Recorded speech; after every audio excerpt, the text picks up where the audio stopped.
What up, fam? Hit that like, hit that subscribe. Come talk some Sixers trade deadline talk, some more.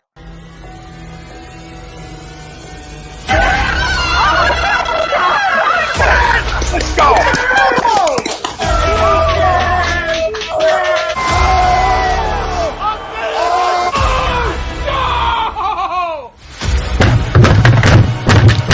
This ain't the fuck like he forced this game, he stinks.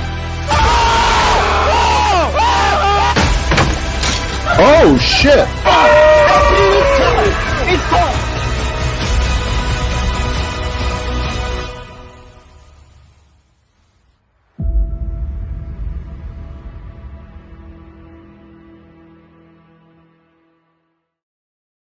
Hi, folks. Bob Mannery here. You're listening to A2D Radio, real sports talk radio for the fans, by the fans, no agenda. These guys are the best in the business. Hashtag it. No notes. Oh, my God. Little banjo action.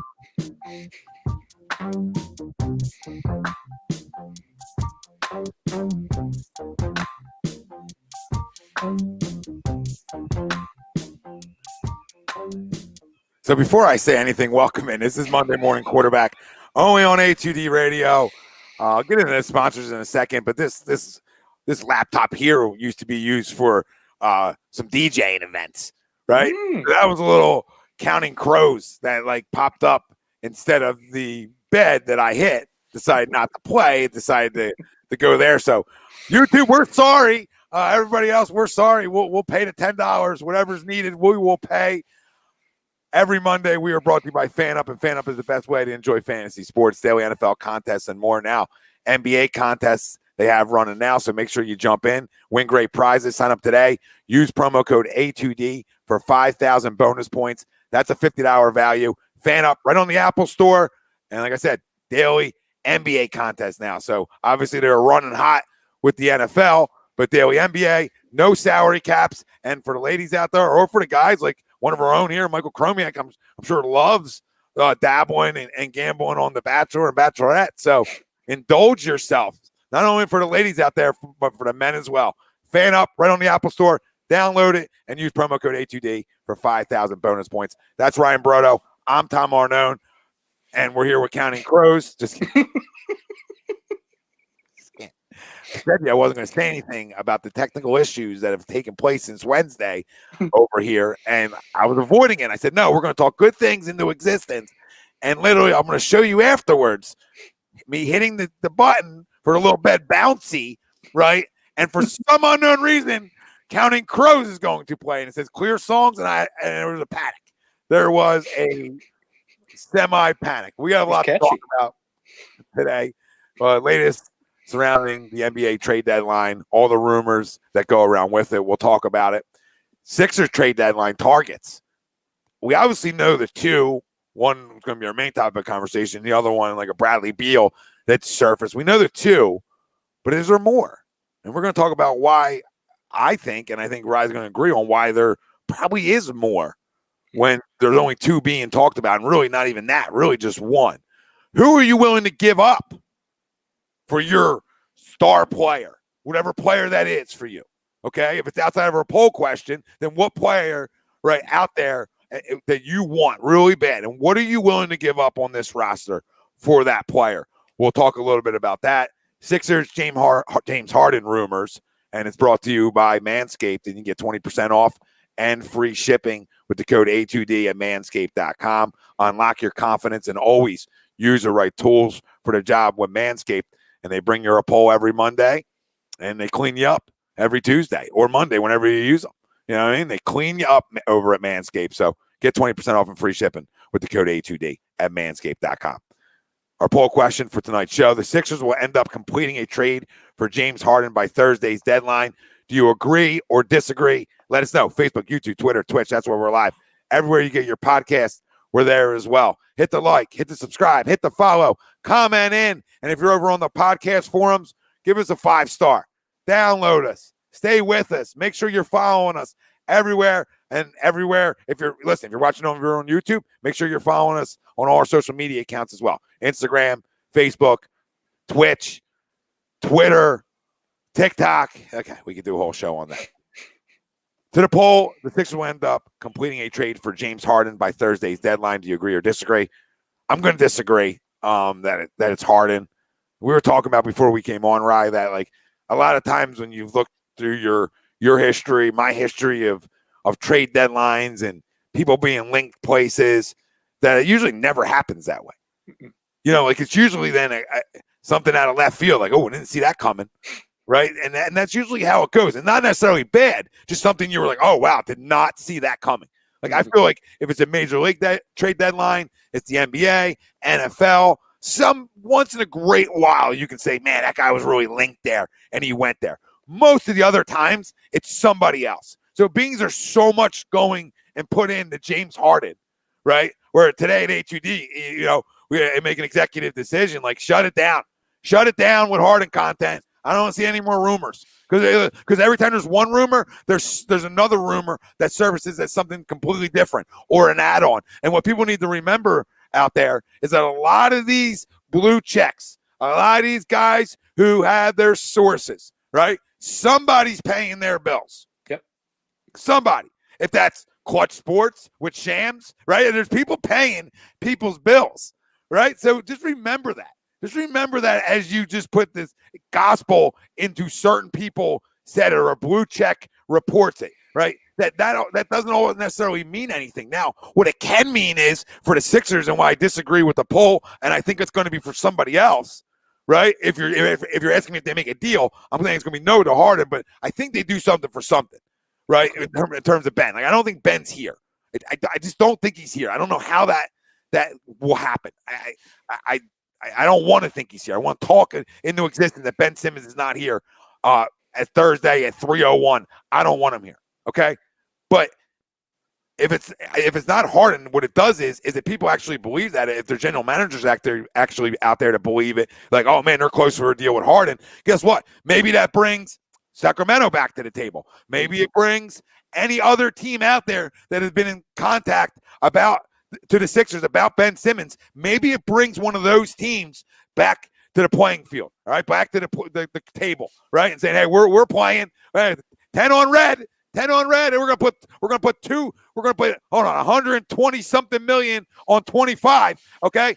That's what you're looking for. So you hope that these rumors are true, that they really want James Harden and all that stuff, and also on the other hand, understand that hey, some of this could be to drive the price up. Or at least get the price back to 75 cents on the dollar. Because I think after Shaq's comments, this price went down to 50 cents on the dollar. And I don't know anybody else out there can think they don't. When you're talking about a Hall of Famer, one of the greats of all time, especially at the big man position, right, one of the most dominant players of all time, saying the things that he said on maybe the most viewed basketball show on the planet. Okay? That doesn't get unnoticed or go unnoticed. Sorry. Like GMs aren't saying nothing to see here.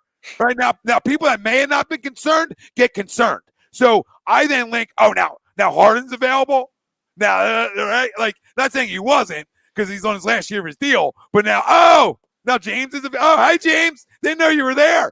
Good to see you, James. Right? I didn't know either one of you guys were there. So I think some of that could be, hey, us trying to get the price up, try to get 75 cents on the dollar. I can't believe that Ben Simmons is going to be here after the trade deadline. I listened to Joel Embiid today talk about it. I just don't know how he's here. I can understand, that he didn't necessarily say him, but we all know who he's talking about. So we'll see where it goes from here. But I disagree that that's Harden. I think it's going to be for somebody else. Tom, we talked about this, right before we came on. We've been talking about this for a couple weeks, obviously. The funny thing is that this is the first time since arguably last season where we've had like a legitimate discussion about Harden.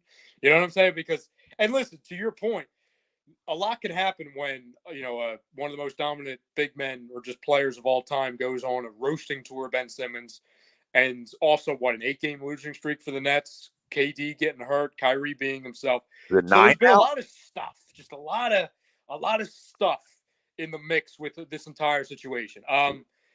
We talked about it last Monday, just joking around, but not really joking around. I think if you and I put betting money on it, we would say that because last Monday the reports came out like, oh, you've got the the collusion investigations, right? Like, oh, is there collusion? Is there collusion with with Ben Simmons and James Harden and obviously Daryl Morey? So you look at it and it's like, okay, well, there's probably where there's smoke, there's fire. At the end of the day, if somebody's going to be on the flip side where you are, Tom, where it's like, yeah, I don't think anything's going to happen, I completely can understand that. I'm going to go with it because, listen, and to your point, there's a million reports in the last 24 hours. I don't know if I believe any of them because I don't know if we can, because I think a lot of it's just filler, a lot of it's agenda-based. But I think the biggest determining factor is whether or not James Harden plays tomorrow, because he hasn't played since, I believe, Thursday. He wasn't on the bench on Friday night. He wasn't on the bench this weekend. So I think when you look at this entire situation, if it comes down to it where he is not available, quote unquote, because of the injury, because of the hamstring issues, and if he's not on the bench, I think there's a real possibility he's traded on Wednesday. I really, truly do. But to your point, Tom, I think a lot of this can come down to not what the Nets are willing to do, but what the Sixers are willing to do. Because I think Daryl Morey, which we've heard for months now, he's confident that he can get James Harden here via free agency in the summer. So if the Nets are willing to make a deal for just, it can't be, I keep hearing like Ben Simmons straight up for James Harden. It can't work because of the money. But I honestly look at it to where if it's Ben Simmons plus a couple role players and picks, I feel like we would do it. Ben Simmons, a couple of role players and picks. I mean, maybe. I'm not saying we. I mean, I think we would do it, knowing who our president of basketball operations is. But I don't know if that. I wouldn't. Like, I know people out there. It's like, Tom, you're crazy. Like, I would give him. I would like toss you Thybulle and like 2 firsts if that worked money wise. But I'm not like unloading you three for one, and that one guy is on the last year of his deal. Like, that's just not how it operates in my eyes. Like, you now get a player under team control for a while, and I don't have that. I'm not guaranteed Harden back. Tom, check the chat for a second. You'll see what I'm talking about. And like Mike Parker says, I'm disagreeing. Not for Harden. I wouldn't be surprised if we don't. I won't be surprised if we don't move Ben. Yeah, I mean, listen, I think we're in kind of a situation where nobody really knows anything, which sucks. You know what I mean? Like, I don't think Daryl knows where the situation's at. I don't think, the Nets really know where we're at, because I think it's kind of a waiting game, and I think it's kind of who blinks first. And Al Mack says, like, who are the role players you're talking about? Like, I listen, everyone's saying, and I get it, like, oh, James Harden makes you closer to a championship. I get it. I've been wanting James Harden here for like 3 years. You're not putting Tyrese Maxey in that deal. So if that's the end all be all for the Nets, no, sorry. I'll see you in July. Like we're good. We're good with that. I would think about it. I don't know where you really stand with this, Tom. I would think about Curry. I prefer not to, obviously. Same thing with Thybulle. I would think about it. I probably wouldn't. Like, obviously, like, as a Sixers fan, and again, like, we have to remind ourselves, because I keep seeing people on Twitter and like people on the dial, like, oh, I wouldn't give up Thybulle, I wouldn't give up Curry, I wouldn't give up Korkmaz, Danny Green. It's like, well, you have to give up something, right? Like, as much as this, the perfect world is, hey, Ben Simmons has been an adult the past 6 months. He's actually been playing. Like, yeah, maybe then you're closer to a straight up thing. But as much as James Harden is viewed as a headache and he's on a 1-year deal or basically a 6-month deal at this point, the Nets have to be getting some kind of guaranteed value back. So whether that's Thybulle for some good defense, or a Seth Curry who's another scorer, or, some picks. That way you can have insurance in the future. Like, you have to give up something, ladies and gentlemen. It's just about, and this kind of goes to both ways, though. I don't know if I'm still having problems. No, you're fine on my end. You're fine on my end. That goes both ways. I mean, we're talking about it not, unsure and having secure, something secure if the guy doesn't play, right, for the Nets. Like, I understand that thought process, But the same thing goes to the other side. Like, we're trading for a player with no guarantees that guy is going to sign back here. So it's the same thing in reality. So I don't have to give you more than what gets the deal done, right? Like, you'd be picking up the phone picking up my phone calls if Ben Simmons was the first name mentioned, right? So if you're picking up the phone call because I'm calling you about Ben, then let's talk about Ben, right? And if there's something else that needs to be put in there, like, I'm picking up my call. I'm picking up your call to talk about James. So I'm not picking up the call to talk about Joe Harris, hypothetically, right? Just throwing names out, right? Like, I'm not picking up the phone for that right now. I'm picking up the phone for James Harden, and you're picking up the phone for Ben Simmons. Now, what else needs to make that deal work, right? That's a different story. But in terms of, hey, player for player, I mean, that's what that deal should be. If you really look at it, if you're looking at a 33-year-old guy who you could make the argument is on a little bit of a decline, all right, you could make the argument that he's a little bit of a decline. I'm not telling you he's still not a star. I'm not telling you he can't flat out score. I'm not telling you we don't come out of the East, right? I'm just saying that when you're talking about a player on a little bit of a decline right now, and at age, sort of their numbers this year, hamstring issues, right? All those same things are similar, different concerns, but still the same type of concerns I'm dealing with Ben, right? The only advantage I got with Ben is he's younger and he's under team control. Yep. So, if you look at it like that, so these aren't two perfect players per se because of situations, injuries, age, etc. That no, like I don't do it with Curry. Like, no, I probably hang up on you because now you're getting out of control. All right, I hang up on you because if you're willing to even talk about Ben, that means you like him enough to talk about him. Fair.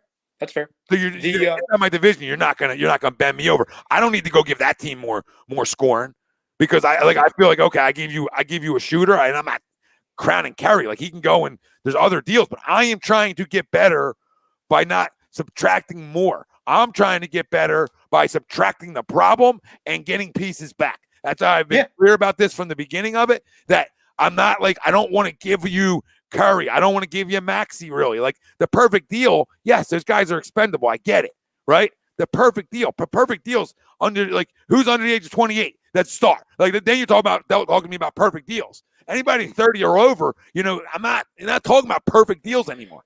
Well, you know what's funny too, and Marquise on the Facebook chat, he asks a great question. He says, Ryan and Tom, if you're trading Ben and Maxey for Harden, and if that guarantees a chip, are you doing it? Or would you rather see where Embiid and Maxey takes us with your fingers crossed?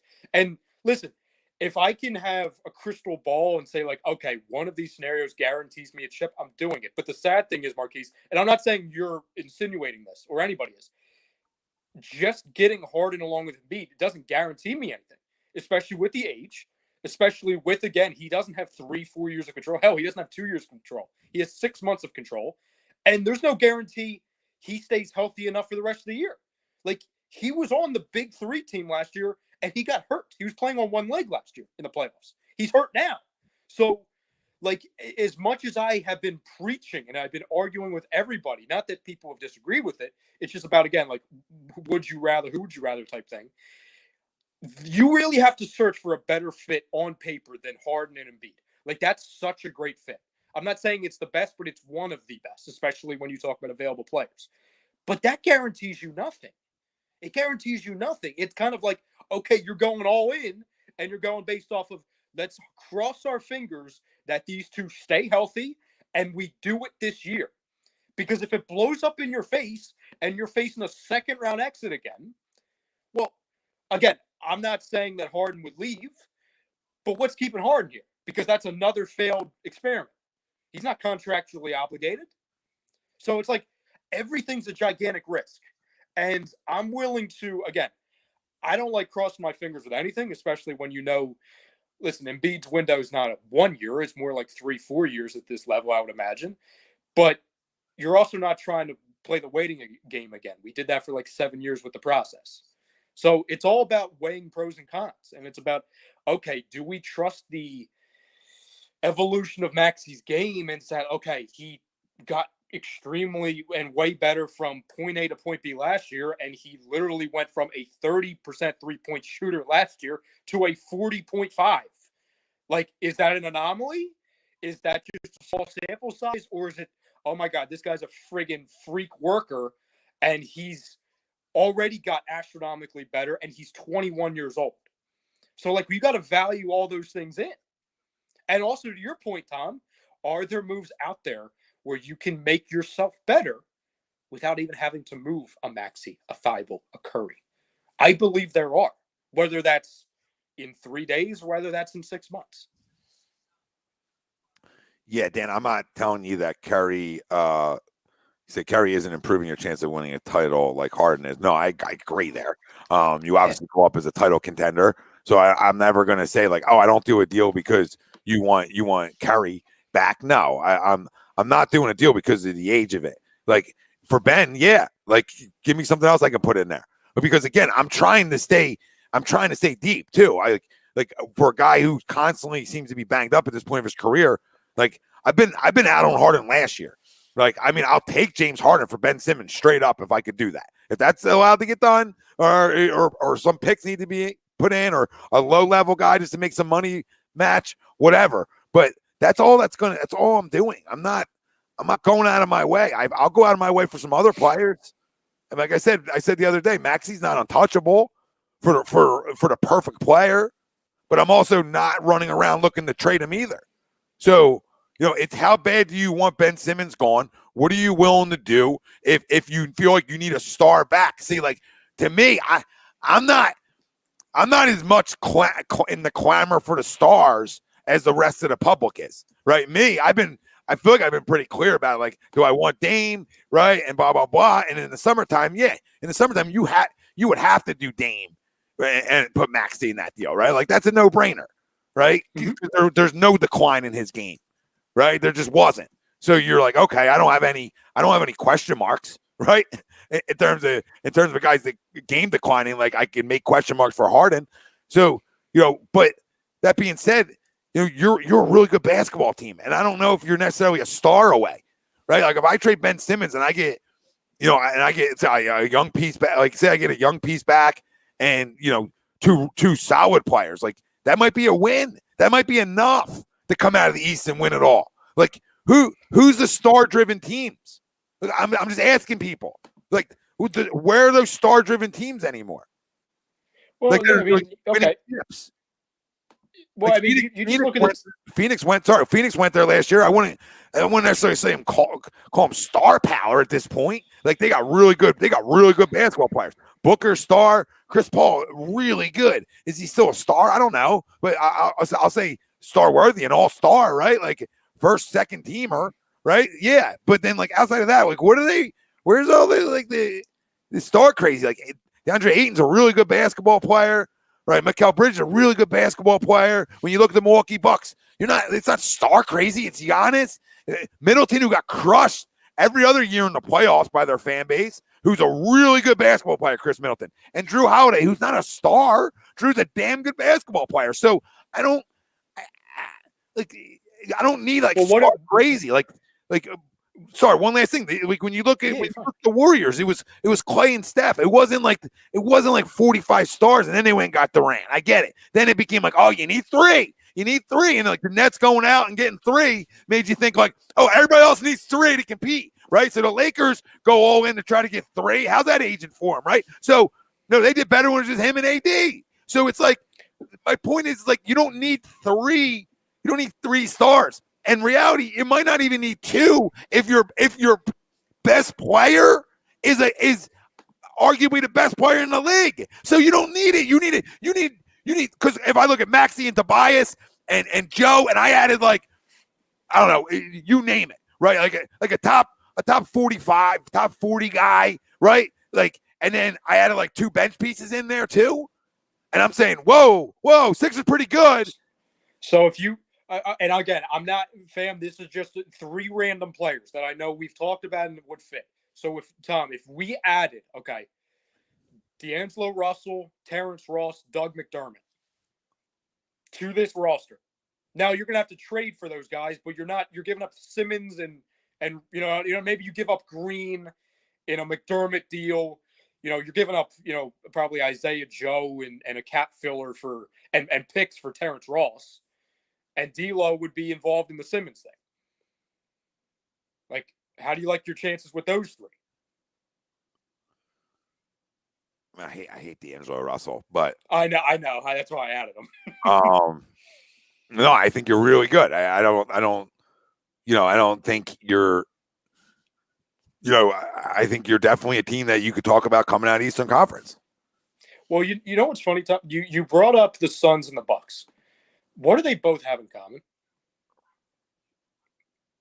Well, I mean, I don't know where you're going with this. I know one's got arguably a top 3 player in the NBA, and then the other one's got an elite scorer. So because Depth. Yeah. I mean, that's the other thing.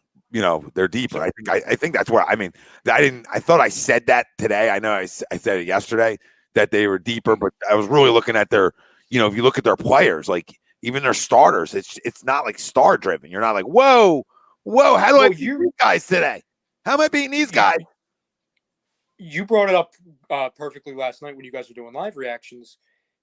We're a really good bench away from making some noise. Because really last year, as much as we look at, Danny Green getting hurt, Simmons suck, Joel playing on one leg, Doc not doing and just being asleep at the wheel coaching wise. What really killed us was depth. Especially, and it was kind of a 2-for-1 special to where Doc really wanted to rely on an all bench unit and really trying to get the most out of the bench. And what the bench showed you was it wasn't any good. The biggest asset you got at the deadline was George Hill. You waited 3 months and then you couldn't play. Yeah, so I saw that show come up on my memories the other day from last year. And you know what's funny? I think you and I think a lot of us were very lukewarm with it then. Yeah, we were okay. Like okay. Yeah, we were like okay, it fits a need. Didn't hate him. Thought it was another good ball handler. Just thought it made you a little bit better. Obviously it didn't. But it's also hard to do that too and get guys acclimated as well. Like I'm also a believer in that when you're talking about like deadline stuff, right? Like it's hard, man. It's hard to win that year.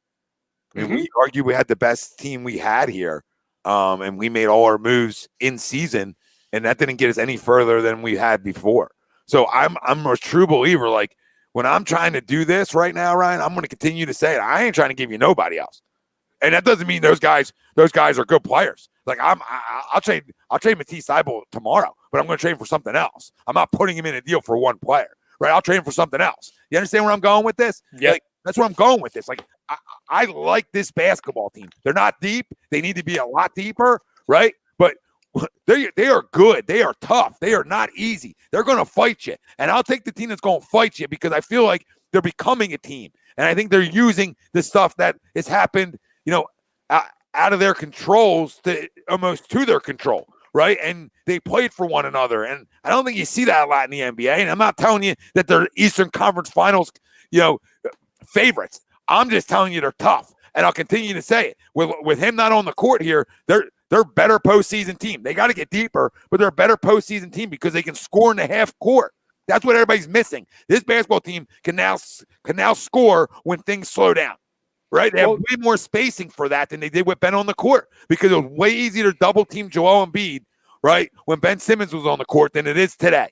So if it's making anybody's life easier, I'm going to continue to say it. Tyrese Maxey out there over Ben Simmons has made Joel Embiid's life a shit ton easier. 100%.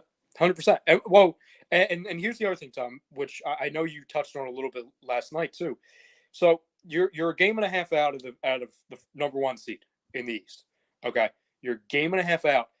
Majority of this year, you've been doing that while giving, and I'm not exaggerating, giving serious minutes to guys like Isaiah Joe, Paul Reed, Bassie, Miles Powell, who shouldn't be on an NBA roster. I'm sorry. Charlie Brown Jr., who 99% of the league didn't know who he was. Like, you're giving legitimate bench minutes for those guys. You have Furkan Korkmaz starting and sometimes averaging like 30 minutes a game. Like, those are no disrespect to any of those players, but to say you're a game and a half out of the first seed when you have all of those guys, and I know people don't like Shake Milton, but Shake Milton's better than a majority, if not all of those players I just named. You're doing it without any Shake Milton this year. You've seen him for 30 seconds. It's not even about Shake Milton. It's just about you're doing it with two legit bench players and Andre Drummond and George Niang. Like you're literally doing it. So like everybody, like I was saying to Greg last night, like, on our show, everybody's like blaming Doc for this, that. And listen, I'm all over Doc, right? I'll get all up in you and I'll ask you any question I want to ask you. Okay. But at the end of the day, like, let's look at his bench this year. Oh my goodness. The fact that they're 11 games over 500, the fact that they're a game and a half out of the first spot, the fact that they just continue to play, they find ways to rattle off wins. They're one of the hottest teams since Christmas. I don't want to hear nothing. Like he's doing it with way less. This is why he's a good coach. Nobody's going to tell you he's great, but this is why he's a damn good one. And this is why we wanted him here, because he's helping being a part of us winning games here, because he's literally doing with two guys that are literally that you can say, okay, those guys, I'm not even saying scare you, but they have a roll off your bench. What else has came off your bench? Matisse Thybulle, with all due respect, and Riz, you asked me this. I'm absolutely putting Matisse in that deal. Matisse isn't my holdup. I'm just telling you that if I don't need to, I really want to do this 1 for 1, for whatever, or 1 for 3. Like I'm willing to take back the 3 and not be scared that I'm trading generational. Like that. Hey, I'll tell you again, Halliburton, Hield, and Fox, get it out of my face, okay? But if you want to talk Halliburton, Fox, if you want to talk Fox, Hield, like if you want to talk to me about combinations of that, I'm absolutely going to talk to you, right? Yeah. I'm absolutely going to talk to you. I'm not also then, because that part of that deal was Tobias too. Like, grow up. Yeah, okay? No, it was half our roster. Like if you want to do picks 1 for 2, 1 for 3, how do you want to work this out? Because then I'm getting a young player. I feel better. But again, I mean, does that put me over the top? I don't know, but I know it makes me a lot closer because I'm deep and I can hit you from so many different areas. But again, I don't like making trades with like really bad franchises and really bad teams. I would rather look for some of those teams for some of those guys that haven't been around the stench of losing so much, right? And I've mentioned this a lot of times. Like I'd rather not deal with the guy who's been around the stench of like losing for like 4 straight years, because I feel like some of those guys just can't get out of that. But there's other guys out there that have been like, like Beal's been around the stench of losing, but he has gone to the playoffs too. Like there's straight up deals out there, and somebody said that in the chat. Like Beal for Simmons straight up, it works. So like done. Like now, if I had to put Matisse in that deal, sure, right? Like Matisse can go for anybody in any of these deals. I'm not worried about Matisse Thybulle, but like Maxey and Curry, then neither one are untouchable. But it's also I'm just not going to trade them just because I said, oh, I got a star back. Like You hear, I think the perfect thing with that is too, and like it goes to Riz's point, it goes to your point too. It's like, listen, we wouldn't lose sleep by trading Matisse Thybulle. We wouldn't. But to your point, Tom, because I saw somebody be like, oh well, guys, you can't play both sides of the fence. Would you trade these guys or wouldn't you? It's all about the situation you're in. Like, give me offers. Like, tell me what an offer is, and I can tell you if I'll trade him or not. Like, on the surface, us saying that like I'm just not running around. Like, I'll run around looking to trade Matisse all day. Matisse Thybulle just doesn't. He's never done it for me. Like, I think he's a good defender. I'm not going to go run around telling you he's first team all defense right now, because if not, then I slow some of these guys down that he's going up against. Yeah, I mean, you look at it too, like our feet aren't against the fire right now. It really is not. Like, I get it. Like, listen, we want to win in Joel Embiid's window. We want to cash in on it now. But to Tom's point, if the Nets came to us or vice versa, it's like we really, as much as we really want to win a title and we want to have a best chance, we're not in desperation mode. We're not. And this happening Tom's again. Point, say that again? This happening again. No, you're fine now. You're good. It's not a bad mic, Al. That's the problem.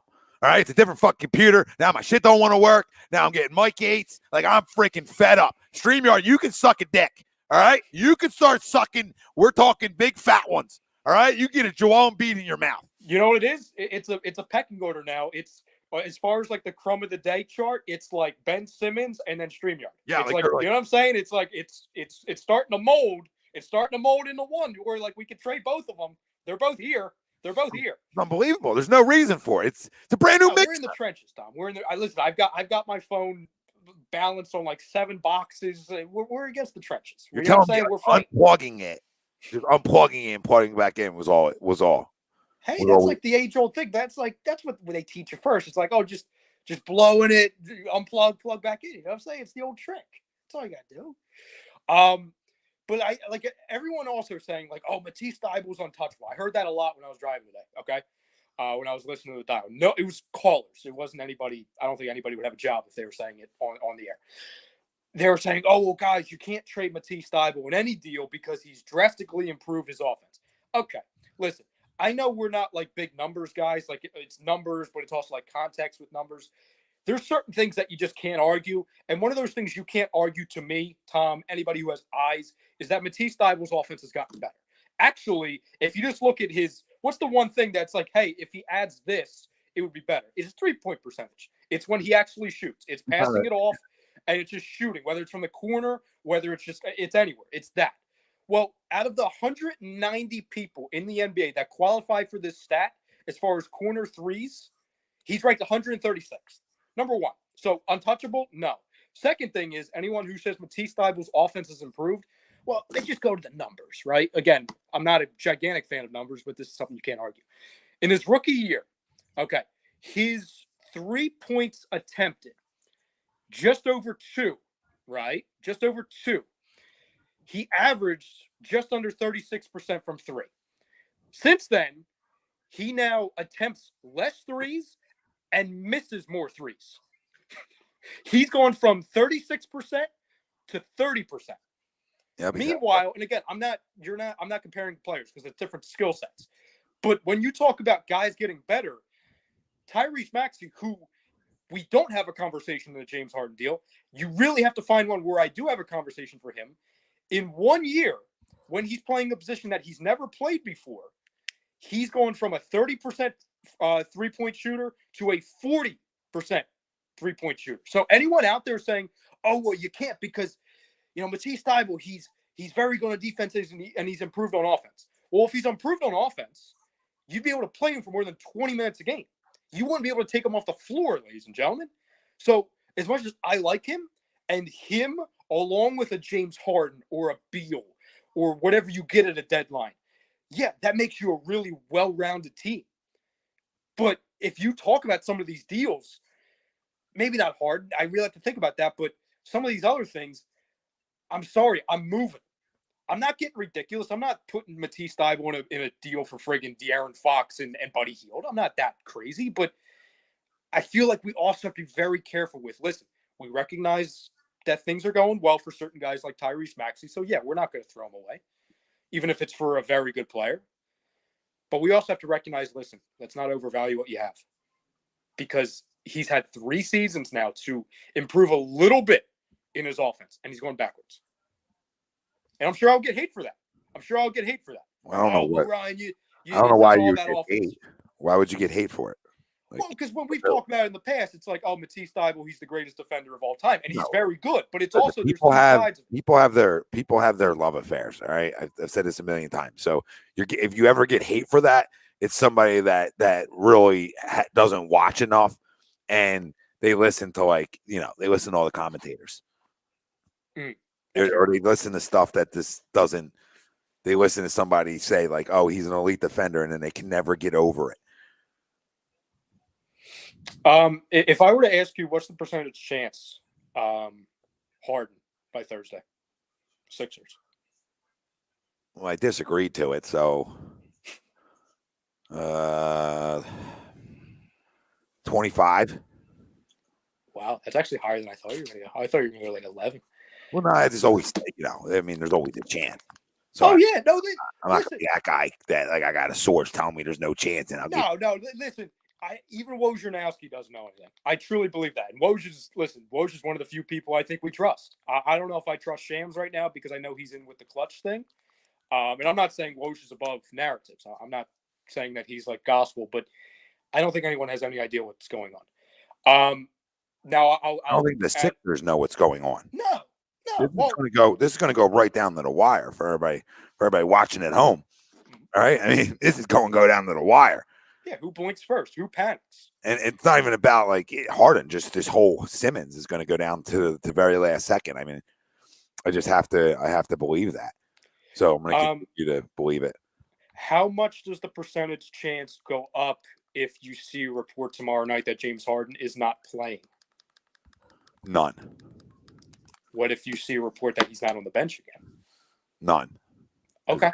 Because he hasn't been on the bench and he hasn't played, and supposedly he has a hamstring issue. So I'm gonna take that for what it is. But on the flip side, you would agree that if he does play tomorrow, that it's probably the dream is dead. Correct. Or they want to see him play. Mm. So I don't listen. I don't.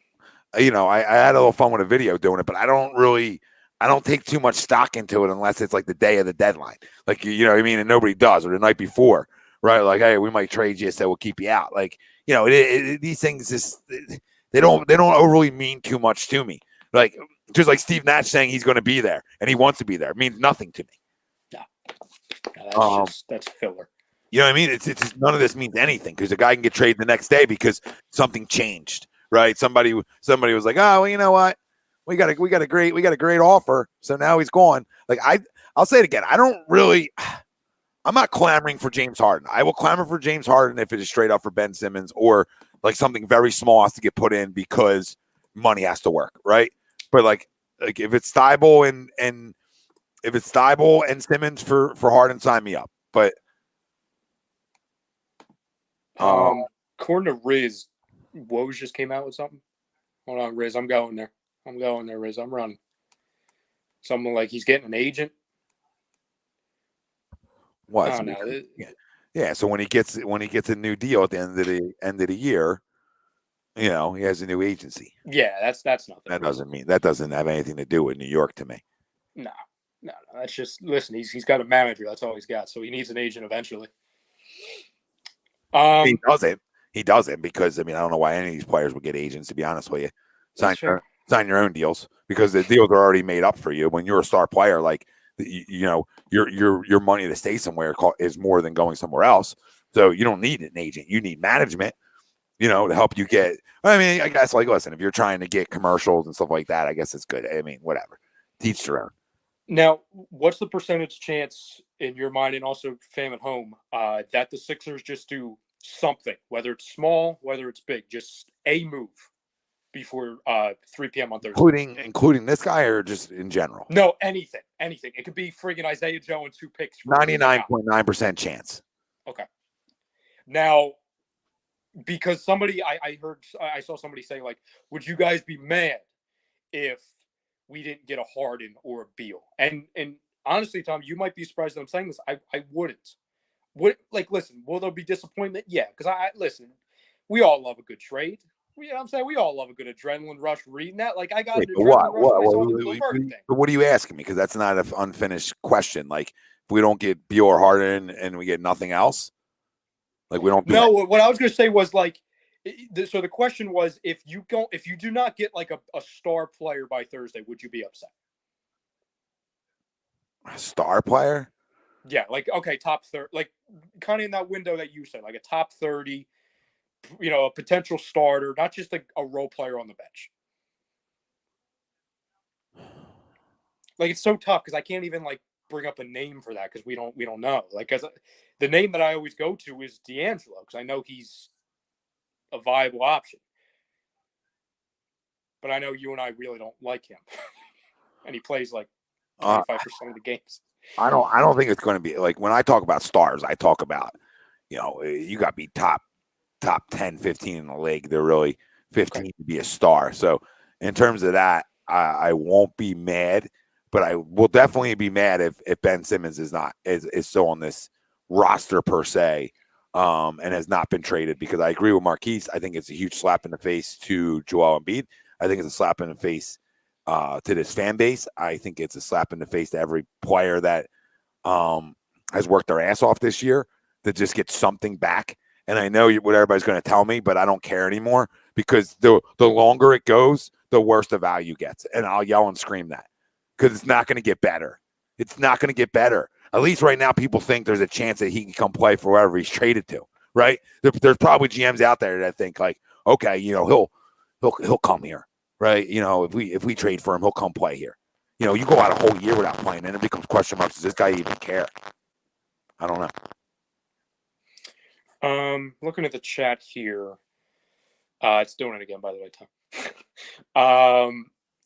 Let's see. I see people trying to trade off Furkan. Like I saw something earlier too. Tom and I talked about it before we came on the air. Still doing it, by the way.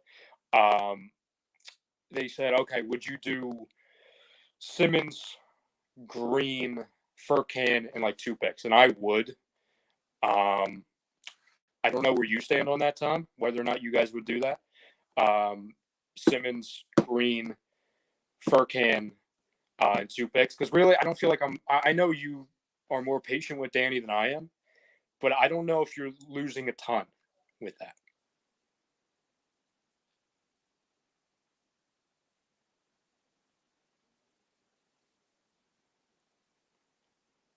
I can't even hear you now. Okay, he's going to rejoin. Let's see. Somebody's saying CJ is going to the Knicks or the Pelicans. For who, Dennis? I'm talking about Harden. It would be Green. It would be, like I said, it would be Green. It would be Furkan, 2 picks, Simmons for Harden. I would do that. George 2K says any deal getting Danny out is a win. He gets hurt just running now. He hates the fans and has had 1 in 10 good games. That's true. I just think he is what he is right now. I truly do. Bailey reminding us, Karis LeVert just got traded to the Cavs while the Pacers got Ricky Rubio. Jeremiah, I mean, it's a haul, sure, but again, what are the Sixers really losing? They're losing a $33 million a year player that doesn't play, right? Danny Green, who has been injured more than he's played, has been pedestrian more than he's been impactful. He provides, I guess if the Nets still say he provides defense and shooting, God bless. I would beg to differ, but again, you're taking him, not me. Furkan, he provides shooting, young shooting on a dealable contract. Again, if you believe that long term, God bless. I don't, but again, you're taking him. And 2 picks. Jeremiah says the picks are my biggest thing. Maybe my opinion is jaded with it, Jeremiah, because number 1, I know Daryl doesn't give a damn about picks, and 2, I feel like we've had so many years of picks, right? Like so many years of picks with the process and like, so many things that fill in the blanks. So if it came down to like, oh, well, we want 2 firsts and we're not willing to give up 2 firsts, it is what it is. It's all about players and impactful guys right now. GB says Danny Green, Furkan, and Shake don't move the needle in trade talks for any team. Well, depends on the team, I guess. Depends on how, again, infatuated they are with Ben Simmons. Bailey says, "Isn't James Harden a dirty player?" No. I don't hear any of that. Somebody said, I wanted Halliburton, but everybody said Maxey needs the ball and don't even realize Maxey is a natural shooting guard, not a point guard. Hallie is. Well, Halliburton can play all 3 positions if you really needed him to. He can play small forward, he can play shooting guard, he can play point guard. So the whole narrative of like, oh, Maxey can't play with Halliburton, Maxey can't play with De'Aaron, that's not necessarily true. Because Maxey's a combo card. So you can, if you need De'Aaron to be on ball per se, Maxey can go to the 2. It's not that big of a deal.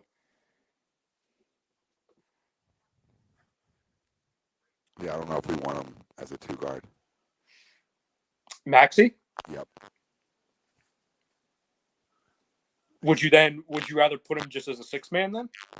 I just walk back into the deal. I'm just saying, I don't know what the deal was. I just don't know if you want him to move to be a 2 guard. I think he's better off with the ball in his hands to be able to create than he is at the 2. Not that it's the end of the world. I would just rather him. I think he's better off being a point guard. I think you can make the case a little smaller, be a 2. At 6'3", I think he's just a little small. Emmanuel saying Ben for Conley and Clarkson. That's one I haven't even thought of. I got to see if the money works on that. Hold on. Let me pull up the machine here.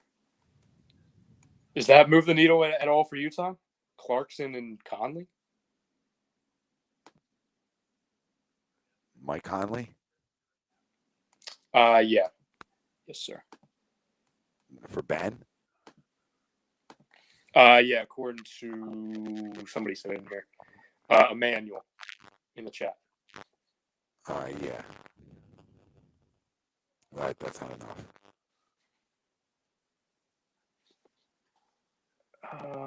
John was asking you, was Bradley Beal your biggest target?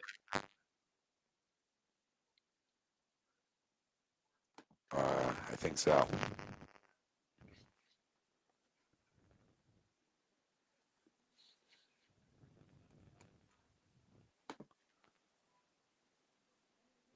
Yeah, the Mike Conley, Jordan Clarkson thing works.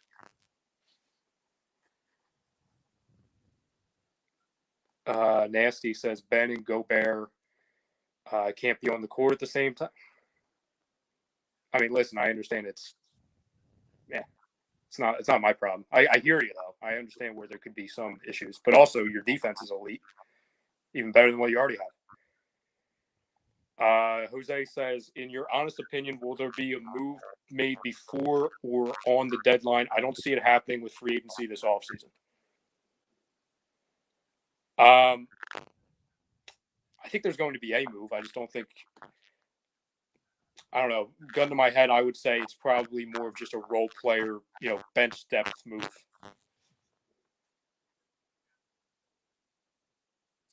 Yeah, probably. I don't know when if I'm talking and there's a bad mic or what's going on. So I'm just here. Yeah, it's still. I don't know what it is.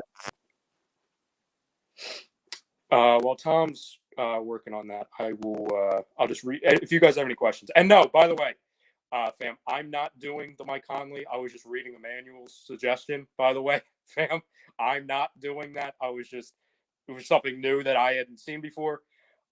So I just wanted to make sure. Hey, is this even contractually possible to happen? Habib says, I feel like another George Hill is coming again. Better not. No, I mean, first off, the George Hill thing was disastrous because it was like, hey, last year we were in rumors for Norman Powell, Kyle Lowry, Oladipo. Like there's a million type of moves that were plausible. And we ended up getting George Hill when we waited like 3 months to get him. And he sucked pretty much. Jeremiah, I would put your chat on the screen, but I'm doing it from my phone, but I see it. So I appreciate the super chat, Jeremiah. He says, so what's the temperature of Ben happening to stay?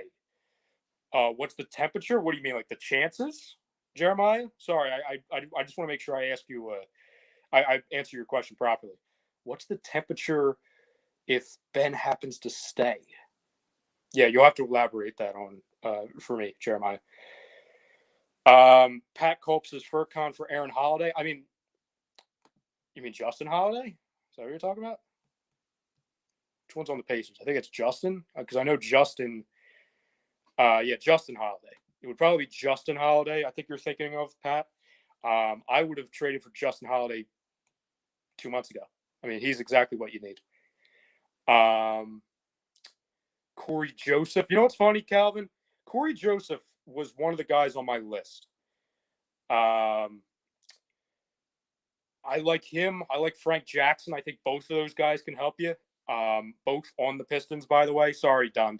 I'm going to your team because you guys, I don't think, are really competing for anything anytime soon out there in Detroit. Maybe in a couple years, but I would absolutely look at both of those guys because I think you can get them for cheap.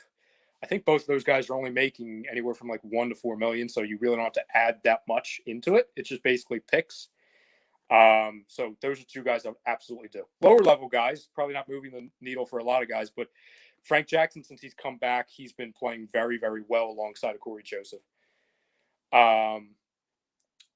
Pat Bev, I saw. Nasty Nizzle says, we need to somehow get Pat Bev in Philly. Listen, we need some more defenders, right? So I would do that. Now, Pat Bev, I've seen, I mean, we don't get a chance to see a ton of Timberwolves games because we're in Philadelphia. They're in Minnesota. But from what I've seen, he's been in street clothes more than actually in uniform. But if I know Pat Bev is going to play and I don't have to wait 3 months to get him like we did for George Hill, yeah, that's fine. Little grit, little toughness, as long as he doesn't, shove Chris Paul in the back when he got eliminated in the playoffs last year. GB says, and keep the chat coming, fam. Oh, by the way, breaking news: Dennis Allen is being hired as the next head coach of the Saints, defensive coordinator. But yeah, keep the chat coming, fam. I'll answer all your questions until Tom gets back. Jeremiah. Okay, so Jeremiah, thank you again, Jeremiah. He says, how would the fans feel if he can't be moved? Well, I think the same way. And fam, I don't want to speak for all of you, so I'll ask you, kind of Jeremiah's point. How mad 1 to 10 would you be if Ben Simmons is still here at 3:01 p.m. on Thursday, Eastern Standard Time? That is. To me, anything regarding Ben Simmons, I'm like at an 11 on the panic/anger meter, but I don't know if this is an example of like my expectations have gotten so low, or it's just kind of a moot point, or we've seen that, hey, Maxey is actually a grown up and he's gotten better to where it's not like we're in a desperation mode. I don't know if I don't know if I would be mad. I would just be disappointed because I know, hey, we will have another 6 months talking about this idiot. Ethan, thank you for the super chat. He says, by the deadline, who do you think is going to be gone? Of the Sixers, Ethan, who do I think on the Sixers roster do I think is going to be gone? Is that what you're saying? Or are you saying as far as like on said teams? I just want to make sure I'm answering your question properly. Tim says, do you want to move Harris if possible? No, and I'm sure people listen. I've been complete. I don't have a flip-flop near me, or I would hold a flip-flop up to show how much I flip-flopped on him. Tobias, he fills a role for you, and if you get a Beal, a Harden, it makes him that much better. He's like the most consistent, very good player in the league. Now, a lot of it you could say is hollow numbers because, when you really need him, either when Embiid's not playing well or if he's not there, he doesn't really step up at times. But I think over the last 2.5, 3 weeks, he's really turned the corner, whether that's him getting his legs under him, whether that's the confidence coming back. I don't know. I'm not in the locker room, not in his head. But to me, I love the capability of having Joel, Toby, and said second star and fully having Tobias in that third role because, again, it's a glaring weakness with Tobias because it's like, okay, obviously the contract, which sucks. It's probably one of the worst contracts in the NBA. If you ranked them as far as like top 20, it's probably in that top 20. It is in that top 20. But to me, he fills a role for you. The only way I trade him this year is if a team is really willing to give me something that can help me now. Because I also have to remember, hey, I think he's making $35 million this year, and next year he's making $39 million. So the contract's only going to get worse. But I really don't see that happening. I don't see him being moved. Let's see here. Ethan was saying just big trades. Do you think he's going to be gone? What around the league? Big. I mean, I think McCollum will be gone. I think he will get moved to either New York or New Orleans. I think that makes a lot of sense. I think Sabonis gets moved, and I think Turner gets moved. Tom, I think you're good now, by the way. We'll see. There you go. Yeah, you're good. You're good. We'll see. The segment Tom, here is brought to you by, sorry, I got to do some reads, is brought to you by Gleason's. And over at Gleason's Pub, I can't even find this. This is just amazing of a day. Gleason's Bar, located 6700 Mill Creek Avenue, Levittown, PA. Use promo code A2D for 10% off your order whenever you dine in, take out, or online. Gleason's Bar and Steaks.com is where you can find them. Great cheesesteaks. The Trenton pork roll cheesesteak. So good. So good. So many options over at Gleason's Bar. So go check them out and make sure you use promo code A2D for 10% off your order whenever you dine in, take out, or online. Gleason's Bar and Steaks.com is where you can find them. Tom, on that, do you see any other big names getting moved around the NBA before Thursday? Not necessarily involving the Sixers?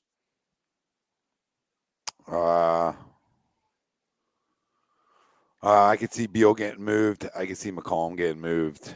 I could see Westbrook maybe getting bought out or traded and then bought out by somebody else. Lakers fans got very excited when they heard you say that. I'm sure they did. So, I mean, there might be. I'm like 50-50 with that too, because I just think that's a, it's so hard to say, right? It's so hard to say. Besides the names are sort of like having some issues. Like you say McCollum just because they're getting rid of everybody, but then you can make they might want to keep them because they are getting rid of everybody. So, to me, that's a deal that I could see being on the table for a guy right here in Philadelphia. I could see Ben being in the conversation for McCollum now. The direction that they're sort of going. I could see it. Would you do it? I think at this point I would have to. Jeremiah, another super chat. He said, I'm with Ralphie. I'm an LA fan. So I'd actually take Ben for Westbrook like yesterday. He actually might shoot better than Russ. Okay. Yeah. I mean, Julius Randle could get moved, Robert. I mean, I know he's made some statements maybe or some things that came out that he's not all that happy there, but I would take Randle. I would trade for Randle. I'll give you Ben for Randle right now. People will laugh at me. I don't care. You can laugh all you want. Laugh all you want. You know what's funny? I think there's a chance. Somebody said De'Aaron Fox gets moved in the chat. I almost wonder.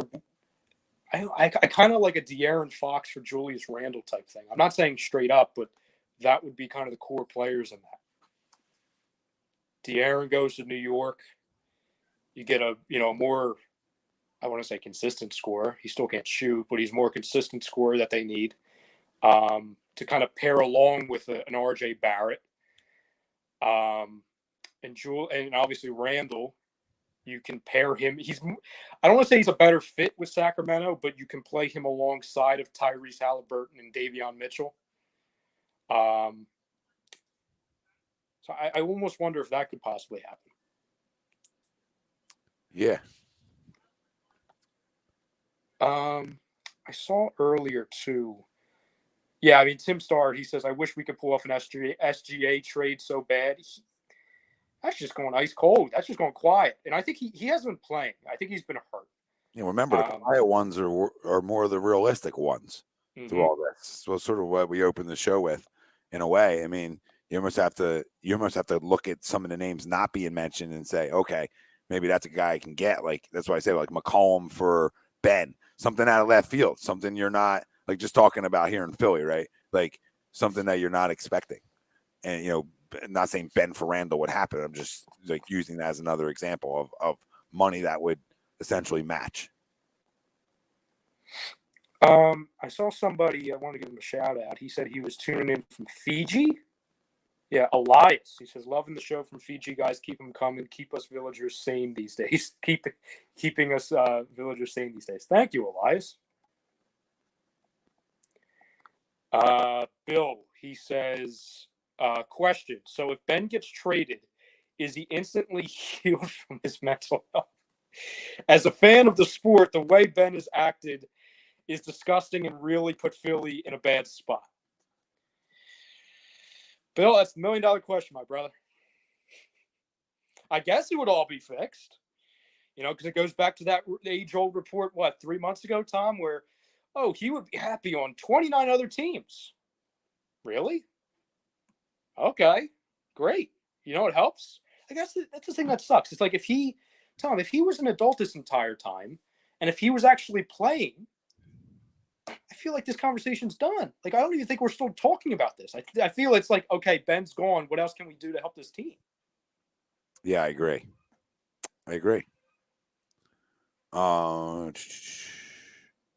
Murray, I would love. D Rose from Australia. Somebody else said, hey, Ben. Might be the only Ben fan left. Yeah. Even though they're not happy with him because of the Olympics, because he didn't play for him in the Olympics. My first offer for Beal, John asked, and my final offer from Beal. Well, my first offer is just Ben straight up for him. And then my final would be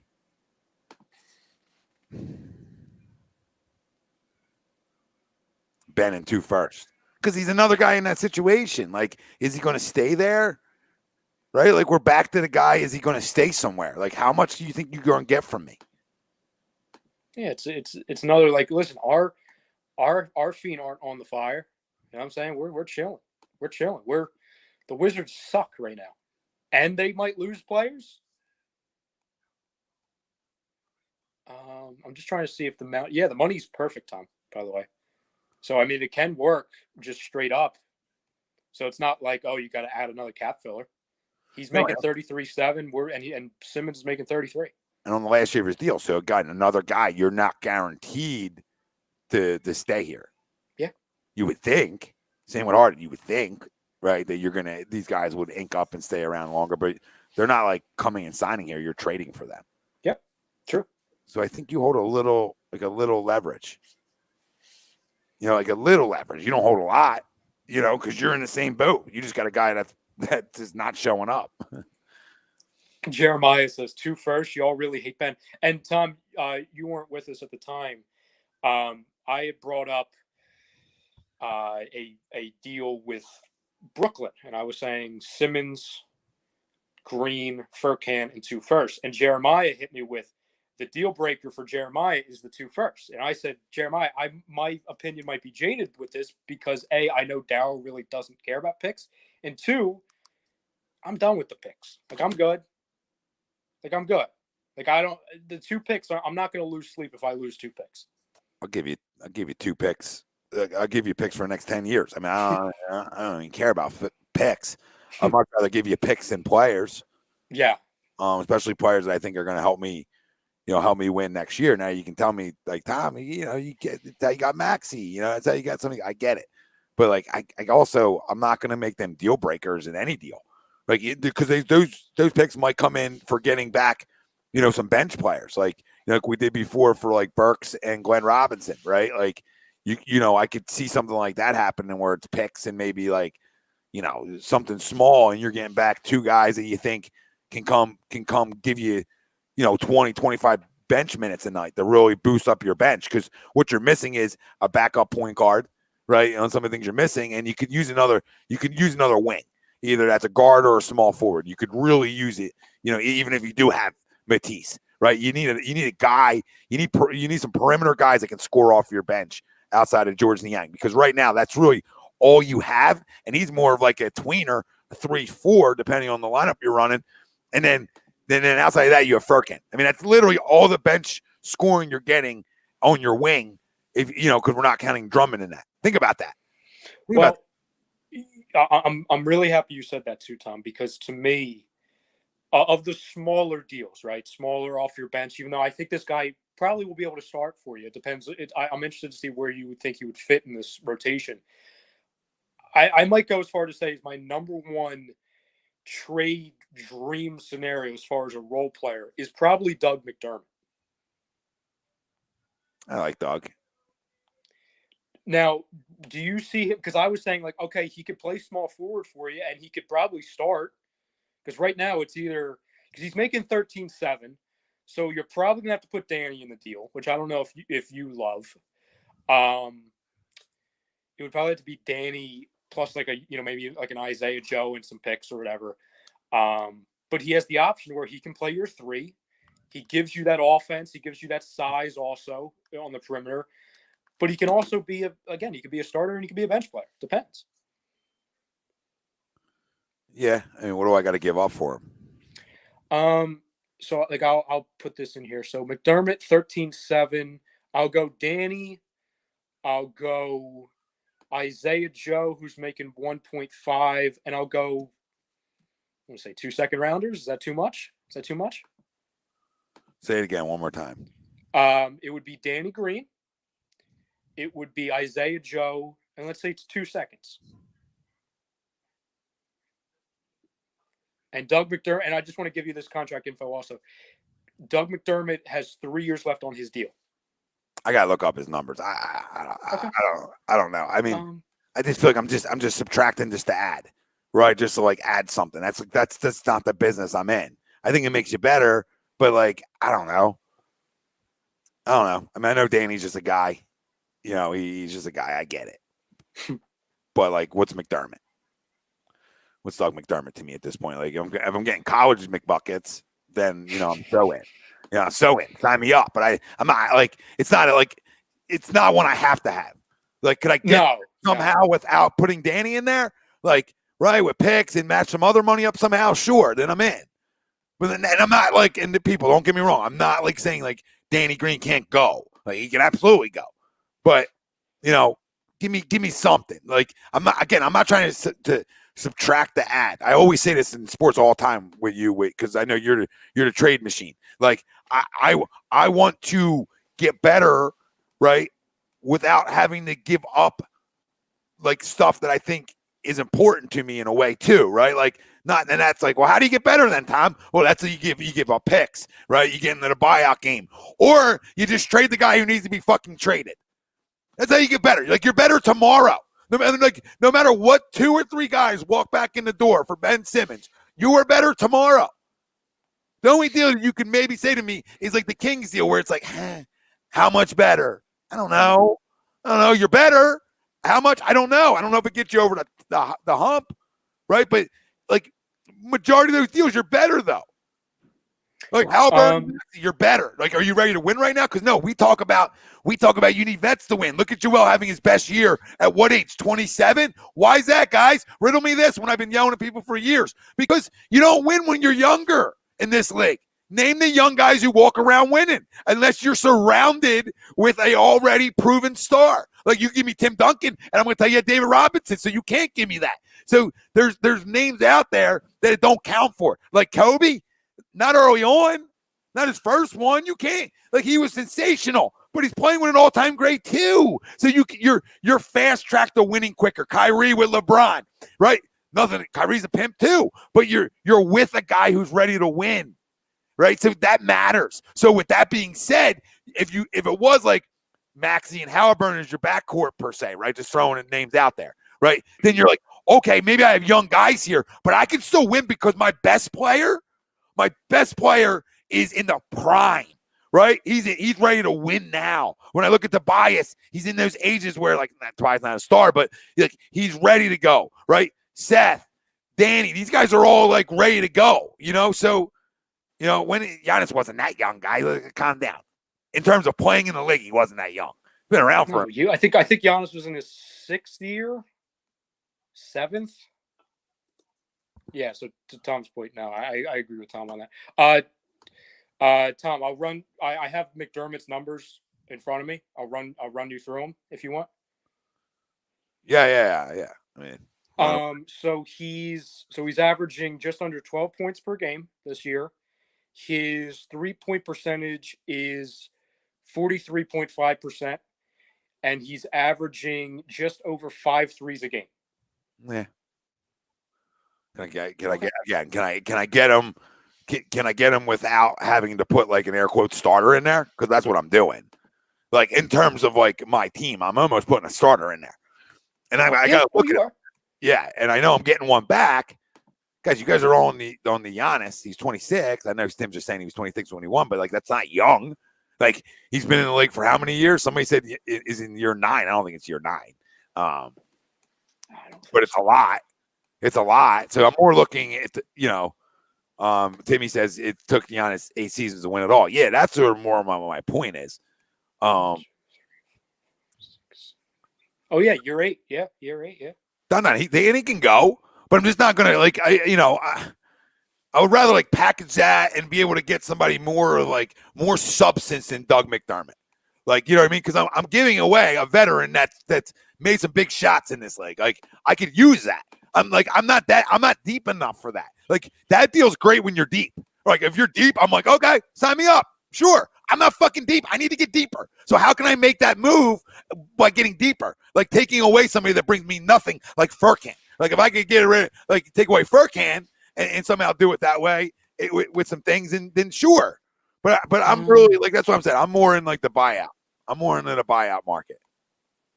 I'll try and do it with Furkan. It's tough because, like, the next name I was going to bring up to you, Tom, was Eric Gordon, but that's another one where he makes $18 million. So that's the thing. Like, Danny Green keeps coming up in these deals because he buyouts though. Yeah. These are the same type of players like in the buyout market. These are the same type of guys, essentially, not McDermott, but the same type of guys, production-wise, that are going to surface. I can book you that two or three names surface in the buyout market that are like can score enough in this league. They can give you something. Yeah, that's fair. You know, and I know Danny's not Nick. I know. I just not deep enough to like just trade the Danny and pick for McDermott. Like I need to get deeper. So in that way, the only way I'm going to be able to do that is by the buyout. Right, you understand what I'm saying? Like, I know what I need. So I'm not going to be able to do that with the players on my roster because who's good enough to bring me back value? Make sense, guys? Like, there's like, and then you got to hope that somebody takes that deal too. How I can get what I want, how can I have my cake and eat it too? Right, is by the buyout. That's how I get the best of both worlds. Because nobody's of value enough that I'm going to get back something of that much value on my roster. You know what I mean? Like, even Tobias Harris makes too much money. I'm not gonna get enough back. So the only way I'm gonna be able to do that is by the buyout. So that's how I look at that. I'm a big buyout junkie this year, right? And I'm a move Ben Simmons junkie. They're two junkies I am. Everybody else, they're not untouchable. But I'm asking you, not you. I'm asking the people, like, for what? Just to say I made a move this year? Just to be like, we did it. We moved something different. And to your point too, Tom, the thing is where, say, for example, you're leaning on, okay, Eric Gordon is your buyout guy, right? Then you can kind of go back into if the move that happens at the deadline, it could be way smaller where like I brought up these two names while you were gone. It was Corey Joseph, Frank Jackson. Both of them, you don't say wow when you hear both of them, but they both fit a role where they can play backup point guard, backup shooting guard for you. Frank Jackson's played really well since he's come back for Detroit. Both of them, Frank Jackson's making $3 million. Corey Joseph's making 4.9. So to your point, with that, all you have to do is give up an Isaiah Joe, a Jaden Springer, a Shake Milton. You know what I'm saying? A Paul Reed. Guys to where you're not giving up anything. You're giving up a young player that's a cap filler plus a couple picks. You're not subtracting anything, to your point, from our roster because those guys don't play. Yeah, I'm just not deep enough to be subtracted. Just to bring back something that's very similar, right? That's all I'm doing. I'm not saying McDermott and Green are similar. I'm just making the point. Like, I'm not deep enough for that. Can I get McDermott without having to give up anybody? Like, that's where I think the buyout's so important. And the moving of Ben is so important. Because the moving of Ben actually takes you pressure off of the buyout a little bit. Because I'm now expecting a 3-for-1, a 2-for-1 back, where now I'm getting two things that are playing compared to a guy who's not. I'm already better. Now, how much? Again, that depends on what it is, right? There's only one deal that I poo-pooed for Ben Simmons, and that was the Sacramento deal because the bias was involved. I'll get out of my fucking face, Sacramento. Get out of my face if you think that's a fair deal. Like, if you think, I think Daryl said the same thing. I think Daryl literally said those words. Dude, you're a playoff team. I give you those two guys in the West. Like, and because we give Toby a lot of shit, but like Toby's always been able to score and get his numbers and be consistent. But you put Ben and Toby, and Ben actually plays. And I hate Ben, but I think like Sacramento's probably a playoff team, and they haven't been there in a long time. So no, get out of my face. 3-for-1. I'll give you Ben for those three guys, and I think Buddy Hield stinks, but I'll give you Ben for those three guys in a heartbeat because I'm getting Halliburton, right? And Harrison Barnes can play a role for me. All right, Buddy Hield, I don't know what role he plays because he's not a starter for me. Yeah, he's not a starter, but can he be a good bench guy? Maybe. But now I can get Barnes and Hield off my bench and Halliburton starting. Okay, right? Okay, I'm better. I'm probably arguably an Eastern Conference final, one of the two favorites to go to the Eastern Conference Finals with that deal. I would. Oh yeah, you're way closer. Say Vegas doesn't have us as at least the second best team in the East. Well, you know what's funny too, Tom? The Harrison Barnes thing, and you and I think are in the same boat as him. I think a lot of people out there think he's like 33. He's actually 29. Who? Harrison Barnes? Oh, it's nothing about his age. I just think. Oh, I know, but I hear not you, but I hear that a lot. Like, oh, well, you're trading for Barnes. He's old. It's like he's the only winner you're getting back. He's the only winner you're getting back. Yeah, like he's the only guy that like has been around stuff that isn't there's the stench of losing. Like he won in Dallas, he won in Golden State. So he's been on those types of rosters where he's in that less of a role, that bench player. And I actually think he's way better in those roles, right? Like he doesn't get paid to be in those roles, but he's so much better. Like if you can limit Harrison Barnes to 20, 25 minutes a night, you're getting the best of Harrison Barnes. The only guy I said that I don't like in that deal, and people think he's young, it's almost the opposite. Like people think Hield's like 24 still, and people think Barnes is 34. When Buddy's they're the same age.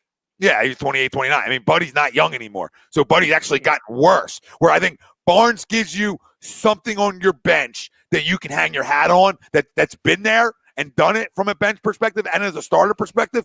And then Halliburton gives you that hope, right? And that hope is, hey, can I have can my backcourt in 2 years or maybe even right now be damn good, right? With Maxey and Halliburton back there handling the basketball together. One guy maybe Halliburton more being in a 2 role, but either way, and again, I'm not running the Sacramento for that deal, but if I could somehow get that deal back on the table right now to know where I'm at, I think I have to pull that trigger. And you're going to tell me, you got to give up more than just Ben for that. No, I don't. That's a direct franchise. I'm giving you. You don't have to do. I'm giving you proven that he might not play, but I'm still giving you a commodity that has a ton of upside, and I air quote the shit out of that. But I'm giving you something that still has accolades in this league. If we like him or not, if they've worn thin on us or not, he's still a first-team all-defensive player. He's still an all-star, is whatever you want to think of that, right? He's still been to the postseason a bunch more times than they have, right? So he's won without Joel on the court before, right? He's done things that you could, as a GM, I'm just trying to be a dry jock GM right now, right? To say like, well, he makes us that much better. Like Sacramento really probably has, again, I think Ben Simmons is a regular season junkie, okay? But they go up 20 in their win total on that deal. 20. He's right. Yeah, I don't even care who's on the roster. They go up 20. Yeah, and the fan at home could be like, "Oh, Tom, that's a lot." No, it's really not when you consider. Well, it's when you have 11. Yeah. No, you finish the season with 20 wins, and you can and then maybe they're a 40-win team. That's not crowning anybody. It's like a 500 basketball team. So like I'm not crowning them. They just become relevant, and whatever relevant is for them. I do want to revisit this too because this is one of the first names. Once we started getting in this, January, February trade cycle type thing that keeps coming up. And I, like you, we've been really, banging our heads against the table for this guy because I think he's a veteran. He has experience. I think he's a winner and he'd fit a role. But I've completely done a 180 on him as far as trading for him. I would not trade for Gordon Dragic. I will not. I will buy him out. I will do a buyout. Because this kind of, I now go into the category where Tom is with, it's not 1A, 1B with like McDermott, but Goran Dragic is making $19.4 million. Therefore, you have to put Danny Green plus Furkan plus something else if you're going to trade for him. The guy hasn't played 8 months. So, again, he's probably not in shape. He's up there. He's 35, so he's not 29 anymore. And he's on a 1-year deal. Really, I would say the same thing with Harden's deal. He's on a 6-month deal. I understand and I completely get it. Like, listen, if he's available, I sign him tomorrow. I don't think about doing it in the buyout for him as the player because you can have him in the starting lineup. You can have him as a bench piece coming off. I do not trade for him. Do you agree with that, Tom, or are you kind of in the same boat with me? I'm not. Like I told you, like I just said before, I'm not doing that. I'm not like trading like starters or like things that have contributed to positive things this year just for things that are going to come back and sort of be the same type of player, even though I like Gordon. But like what I forgot that I probably have to give up too much. Not saying that's a lot, but now I'm even less deeper, right? Like, and then I'm losing some things that maybe have some good chemistry going. So like buyout. You know what I mean? That's where we're at. We're in the buyout world. If they buy him out, then I'm all in.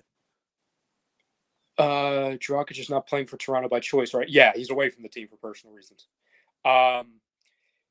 you brought up a great point too, because with Dragic, you're getting a guard, and yeah, you're fixing a weakness because really you don't. I mean, Furkan Korkmaz and Isaiah Joe are your backup point guards right now, which that sucks. Yeah. But to your point, if you're giving up Danny Green, Furkan plus just to make salary again, we're just doing that to get to the salary for it to be within the window. You're getting better on paper, right? With Goran Dragic at guard, and that's assuming that he comes in and he doesn't miss a step and he's playing like he was in Miami, which is not a guarantee, by the way, which you and I recognize. But if that happens, say you even get that value with the guard position, you're making your wing position that much weaker. Because as much as I can't stand Danny Green, and listen, I think my knees are better, and I'm not an NBA player. I'm just a guy. I sit in a chair. Like, Danny Green, if you remove that, who's your backup three? I don't know if that person exists. I don't know if that person exists on this roster.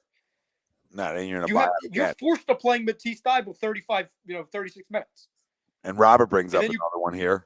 Gary Harris should get bought out. That's another good name. Where the hell was he? He's in Orlando still, right? Oh, I love Gary Harris. I just got to see his contract. Let's see. 20 mil. Okay, so it goes back to the same thing. It's a Danny Furkan plus. I would do that for Gary. He's probably going to get bought out. Oh, see, I'm not even thinking that. Yeah, you're right. Yeah, because it's a 1-year deal. Yeah, that's true. That's fair. You've really sold me on this buyout thing, Tom. You've really sold me.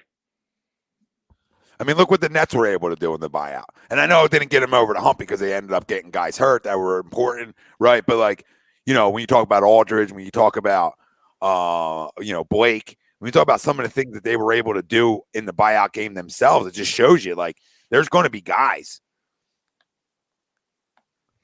And I do agree with Robert. He says, guys, Terrence Ross, he's not talking to us. I guess he's talking to the chat. Ross would not get bought out, though. You would have to trade for him. Yeah, that's correct. He's got 2 more years at 12.5. But you don't have to give up as much for him. And also, Tom, I mean, I feel like as long as you and I have known each other, we've been on the Terrence Ross train. I feel like he's been like the white whale every time, every year at this time of year. It's like, oh, is this going to be Terrence Ross? Yep, he'll come here and shoot 22% from 3. You can just write. He'll forget how to play basketball. He will completely forget how to play basketball. GB says Paul Millsap. No, he was done 2 years ago. He's done. He's done. I'm good. I'm good for any of these names on buyouts. Oh, yes. Even the last name that Josh says, and not many people would be. But in a buyout, yep, sure. He can be my back. He can run my second unit.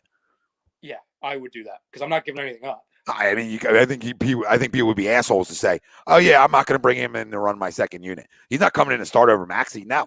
But I'm bringing that energy off the bench.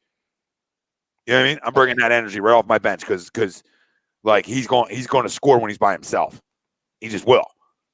He always has. He just needs to be by himself. You understand? He's not built. He's not built for that. He's built downhill.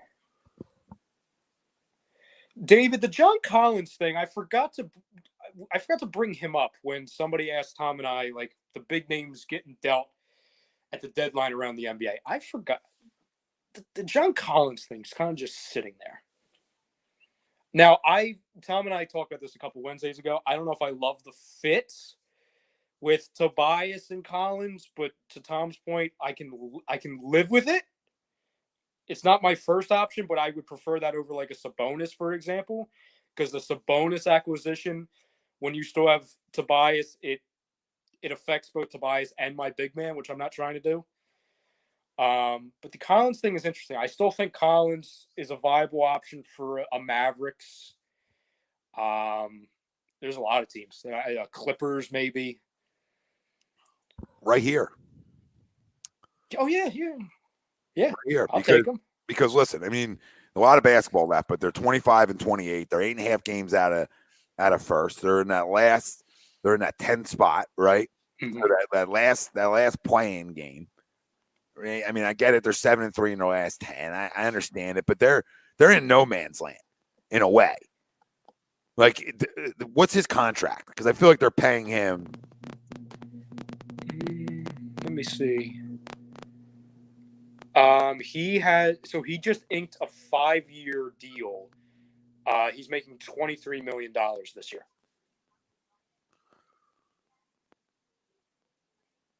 Possibility. Okay.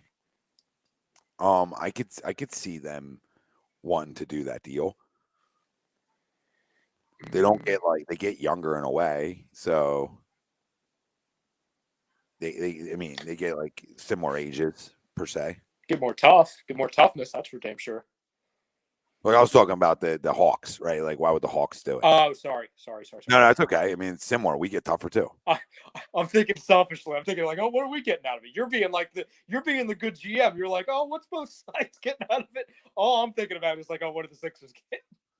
I mean, they can make the case to like say like, hey, Trey would run off the ball when they ran together. And I don't think that's terrible to say. No. So I mean, I could see them just because of where they're at, right? They're not playing great basketball.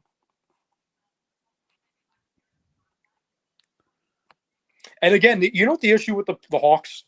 They have a lot of guys that I think have a lot of potential, but they're not really getting a ton of minutes. You know what I'm saying? Like they're a team that has, I don't think there's any such thing as too much depth, but they have a lot of good players. But other than Trae Young, they don't have any great.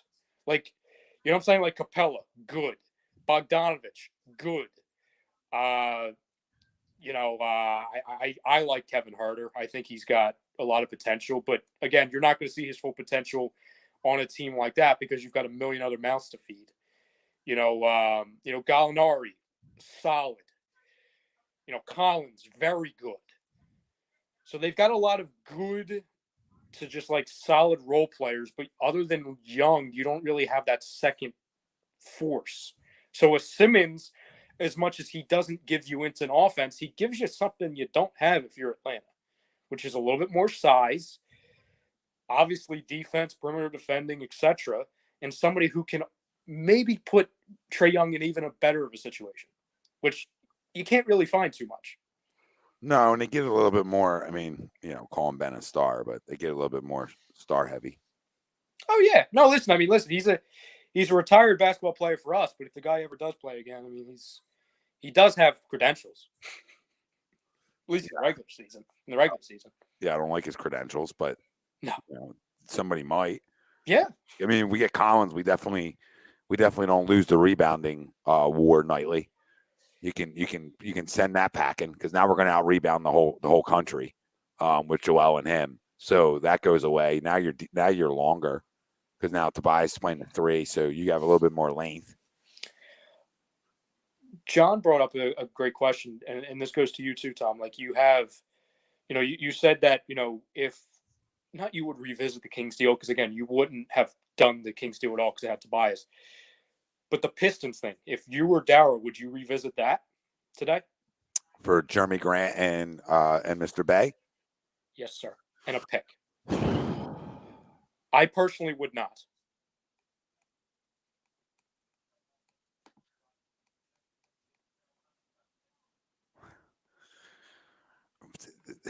It's got a stench to it, Tom. No, I mean... Oh, and I'm sorry. Olynyk was in the deal too. I'm sorry. It was Olynyk, Grant, and Bay. Yeah, Olynyk don't matter to me. No, he's just $12 million. That's all he is. I'll put it like this: if that was the last possible deal for him, and that's the only deal left on the table by Thursday at 2:58, yes, I pull the trigger. And you're going to tell me I'm crazy, and people are out there are going to tell me I'm crazy, and I get it. Totally understand it. I'm saying it out loud, right? But it's not going to go up after. Like, unless they're that delusional and they think that this guy's going to come back and play, which I would just tell them, listen, to stop running franchises. Like, you're not allowed to. Like, Darryl, go scout some college basketball. Go enjoy your G League games. You're not meant to be an NBA exec because it's not going to go up after the fact. So then you get a whole year of him not playing, and you think you're going to get more than that, and that's not getting a lot. To me, that's just again, you're talking about getting deeper, and you're hoping Bay turns into a player, right? Because he's young. He's a young guy in that deal per se. I do like Jeremy. I think he can bring you something. I don't think he's worth the money, but again, you're deeper. You're better. How much better? I don't know, but I definitely think you're better. I know there's two guys that play for a bad team, but Bay's so young, you don't even know. Jeremy's played for nothing but bad. But I think if you brought him in the right situation, like I don't think Jeremy Grant's like a loser. So, I think coming back here with Joel, again, I'm not clamoring for that deal, but at $258, if that's the best deal on the table, I think I have to do it. Yeah, it's it's funny if you happier not doing anything, or that's what's coming back on a plane from Detroit. You're right. You're right. In the locker room, what makes him think like nobody's going to go around like running the Broad Street? But I think we would all agree, like, oh wow, we got a little deeper today. Mm-hmm. No, you're right. And again, you had said like, oh, people are going to call you crazy. First off, there's I don't think there's any such thing as crazy at this point in the land of absolute absurdity, which we've been living in with this whole situation. But no, like I'm not running around saying, oh my God, NBA Finals, but at least I'm saying, okay, the idiot's gone. Yeah, Bay's okay. All right, he's the young one in the deal. He's the one that's really got to sell you. I mean, Jeremy's only 27. I mean, they're both small forwards. I guess Bay can play a little bit more to two. They pretty much are shooting the same from three this year, a little over 33%. I mean, again, these are just guys, but they make you better. How much? I don't know. I mean, you're getting 3 double-digit scores back if you look at it like that. 3 guys that are averaging double digits this year. Take it for what it is. They got 12 wins. I saw a comment in here. Tim said, I wanted nothing to do with part-time Kyrie. Always finds a way not to play half the year. Let's see here. Yeah, a lot of people said that they would take the Pistons offer. Yeah, listen, I honestly look at it where at least you're getting something. At least you're getting players to where, like you said, Sadiq, he's already a good player. He has, he's only 23, so I would imagine he gets better. Also, he gets better playing with a guy like Embiid. Grant, same thing. Olynyk, he provides something for you. And at the end of the day, Tom, you got to admit, people have to admit too, it helps your perimeter defense and shooting. You know what I'm saying? You get deeper somehow. Do we have is it the star power deal? No. But we also talked about, hey, we could also be some key role players away from making some noise also. And I'm not just saying like people being like, oh, well, fam, it's finals or bust. Sure, I believe in that sometimes, but we're also in a situation where we've been 2 rounds away from the finals this entire time. We haven't even sniffed the Eastern Conference Finals, let alone getting to a finals and winning one. So if it gets me over the hump and it gets me in a better situation where, okay, I can build on it in the offseason, I would probably do it. Yeah, I do agree that I think that,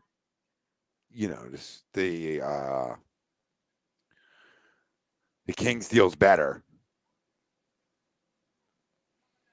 but how much? Well, the Kings deal involving Tobias or the Kings deal just Simmons? Because I would say that the Kings deal involving Tobias is not better. No, it's worse. Okay. Yeah, no, the Kings deal is better. But again, that to your point, Tom, you have to go back into, okay, well, Sacramento, they're apparently off the table now to where I just don't do business with Sacramento right now. I just don't. If they are going to be that stubborn to where they say, okay, you're coming to us, we're not coming to you, and they're going to act like they're not Sacramento, I'm not putting up with the stubbornness. I'm not. There's 29 other teams. I'm good. As much as there's, again, a $33 million idiot that doesn't play for us and it's a headache, and I don't want to deal with another 6 months to a year of this, I'm not going to be stupid. I'm not going to give up $70 million for Buddy Hield, who can't make a shot, and I'm a Buddy guy, but he sucks right now.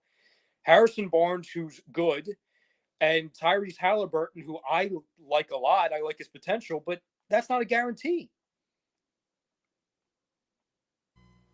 No, absolutely not. It's not a guarantee. Mm-hmm. How's my volume? Because I just unplugged, so we're going to find out. You're fine on my end. Okay, because we're just unplugged. I can't deal with this every 5 minutes. It's not getting my train of thought off every time I'm getting into a rhythm. I got to hear about there's a mic issue. I don't know what it is. Nothing's different besides a computer, so that should never be the case. No, Gabriel, I don't think anybody's forgetting that. I think that's the most important thing when you talk about this. He said everyone forgets that this team is playing amazing ball with Simmons not playing.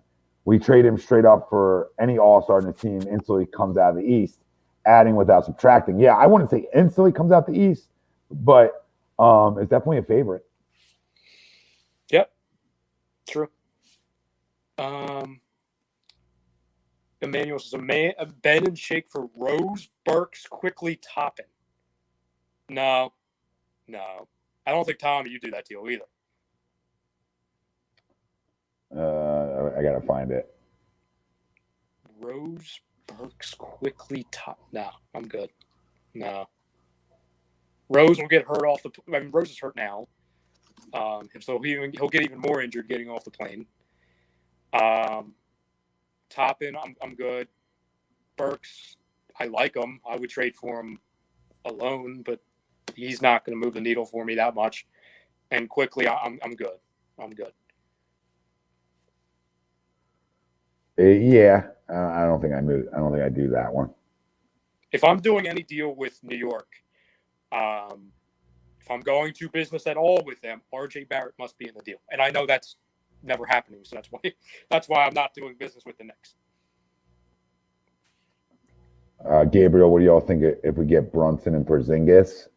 I don't know. I brought that up to my father the other night. I said that same thing. I probably wouldn't do it. I think about it, though. Everything's thinkable when you got a guy not playing. Yeah. I mean, the only guy you're guaranteed to play there is Brunson. Yeah. So you want to do it just for Brunson? And yes, the Knicks proposal is trash. I just was going through it. Like, I do like quickly, if they actually gave him minutes, like they did last year. But the rest of that is like, nah.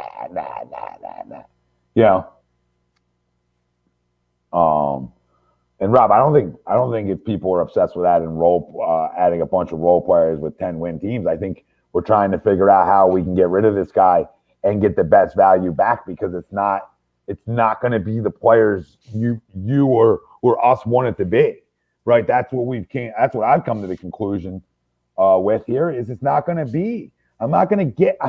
I highly doubt I'm getting James Harden in 3 days. Like, I highly doubt I'm getting Bradley Beal in 3 days. Now, could there maybe, like I said, I think it's going to be a name that we're not expecting. Maybe a CJ McCollum, maybe something like that.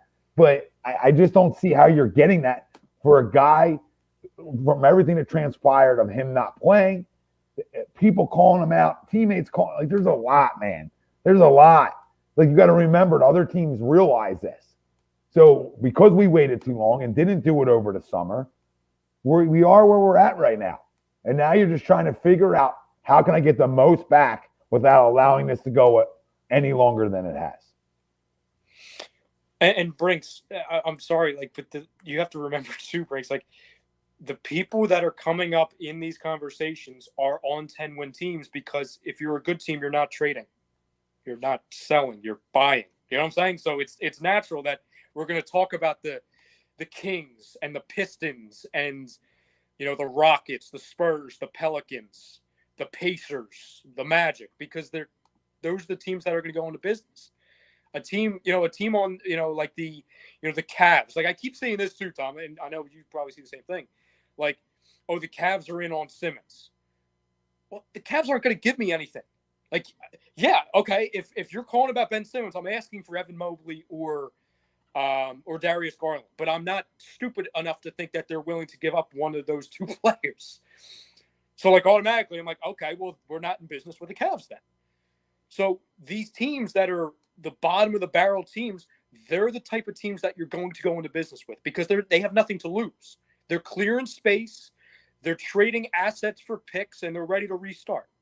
They get nothing by hanging on to an Eric Gordon or a Doug McDermott or a Terrence Ross or a Gary Harris because they're not winning anything.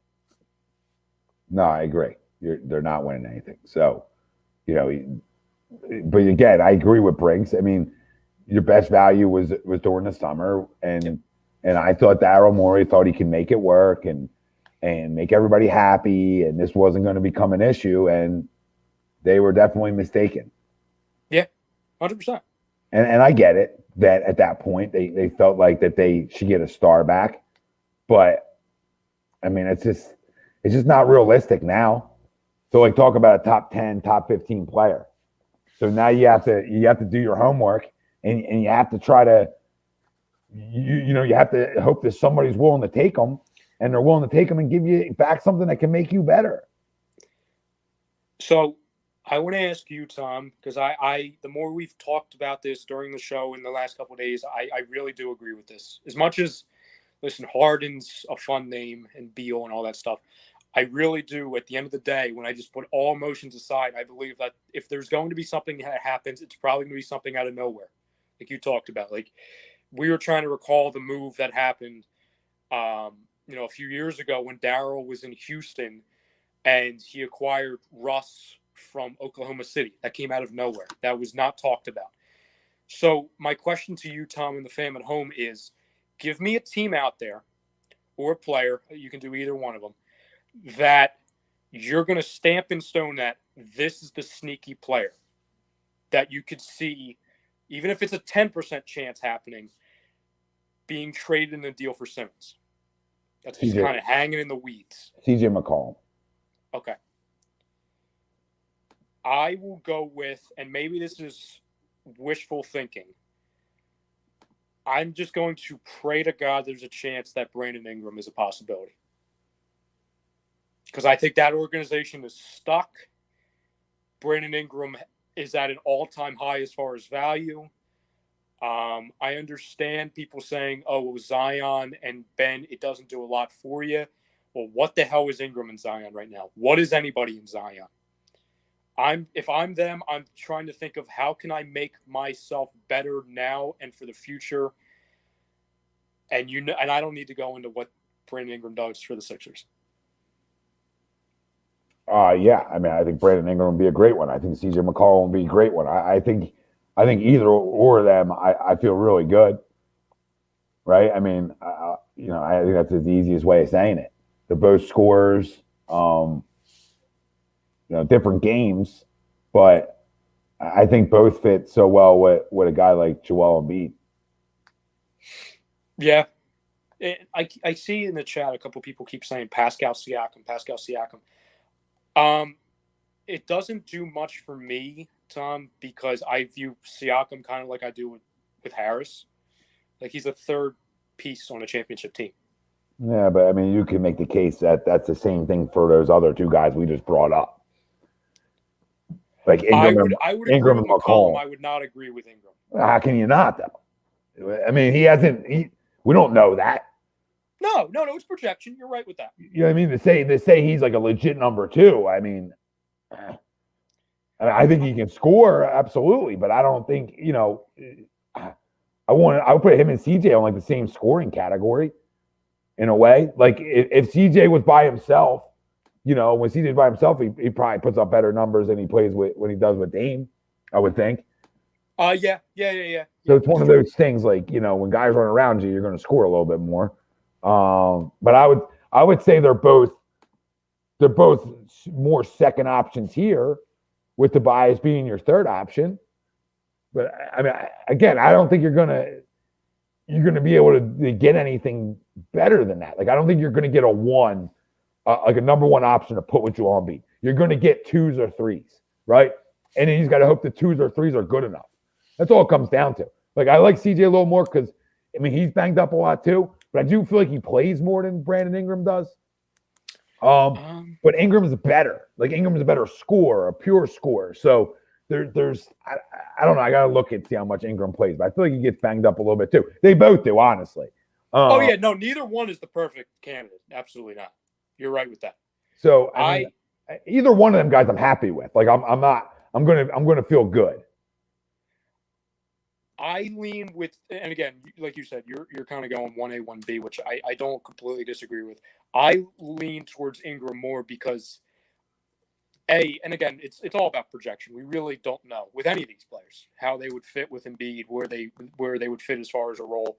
But at least what I have on my side with a Brandon Ingram as far as with the Sixers is age. And I believe he gives you some more size. He gives you some more defense, which you need, obviously. He's more of that natural fit with Maxey and Embiid also. CJ, I don't know. I got to look at how many games they've played the last 2 seasons. Because, I don't even just look at this year, because this year's been weird with the COVID stuff. Nobody's played this entire year, it seems like.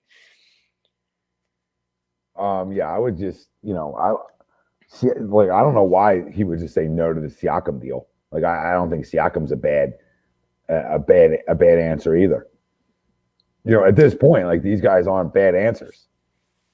Like, no, I wouldn't be mad at it. No, it's just I just know there's guys out there that I can get better, and maybe I can't though. Like we were talking fucking. We went back to Bay and Jeremy Grant. So I like come on, Siakam's like a fucking. I feel like I'm getting a top 10 player compared to those guys if I got Siakam back, and he's not a top 10 player, but he's 21st in the league in scoring. He's giving you about 8.5 boards a game. He makes us a better. We're become a better defensive team. We rebound the basketball better. Tobias is fine in the 3 spot. It's not egregious to put him there. Like at this point, how do you say no? Like 2 weeks ago, how did Daryl Morey say no to that deal? It's fucking mind-boggling. Come on. Wait, did he say no? Did somebody say that? That's what somebody said in the chat. Yeah, that he said no. And it was just straight up. It was Siakam Simmons. I guess I don't know what the exact. Yeah, I mean, listen, you're right. You're right. Like, I do have to remember that 10 minutes ago we were talking about freaking Jeremy Grant, Kelly Olynyk, and Sadiq Bey. Yeah, and then we were talking and then we were on the what do you call it side too. We were talking, the Kings. Yeah. So, we haven't been talking, good teams or even tough teams. I mean, the Raptors are 28-23. Where he's a champion. He's a world champion, like it or not. Like you're not going and getting a guy with a stench on him of any sort. You know what I mean? You're going and getting a guy who's won. I know he's won with Kawhi, but he's still going to the playoffs. He's going to the playoffs without Kawhi. Like, I'm not against it. He's 27. He's not 32. Like, it's not crazy. It's not like, oh my God, how could you do that deal, Tom? Easy. I'll do it right now. Right now. I don't even need to see what else is on the table. Because I'm going to venture to guess there's not much better out there on the table. Do you worry about the Tobias Harris, Embiid, Siakam chemistry tandem? Do you worry about that? No, because I think these are what get people in trouble. These types of Robert, like, you gotta worry about the spacing. Spacing of what? Like Siakam's not Ben Simmons. Like, he actually can shoot it a little bit. He's shooting 35% from 3. It's not like atrocious. How many does he take? How many does he take a game? I don't know. I'll pull it up. Let me see, Pascal. Yeah, I'd probably do it. And again, it's all about preference, right? Like you say all the time with a lot of things. It's like, if I'm getting better, would I really say no? And again, like, we're trading away a guy who's like half retired for a guy who does play. He's not even playing. I mean, you talk about a guy who's going to give me 21. He's going to give me 21 and 8 a night. 21 and 8 a night. I'm going to say no to that over a guy who isn't playing. Come on. And Siakam is better than Tobias. I agree with GB on that. He's better than Tobias is. So he is. I'm going to move in Tobias to the 3, and people are going to tell me there's no spacing. How's there not? Like, that's why you have Seth Curry in the game. That's why you have Maxey in the game. That's why at different times you don't play all those guys together. Like, come on. It's not 5 guys that got to play with each other the whole time. That's not how it's set up. It's not how the NBA's set up. So then you got to get creative. I mean, we just dealt with the least amount of spacing in the history of basketball with a guy on the court that made you play 4 and 5. I don't want to hear about spacing ever again. 2 years ago, too. Yeah, if I have a guy who can shoot 36% from three and he's willing to take them, come on. And so I just pulled it up. So this year's kind of an anomaly because I know they're having him play like a small ball 5 because of Scotty Barnes. So I don't even look at what he's done this year, right? So this year he takes just over 3 3-pointers a game. And like you said, he's averaging 35%.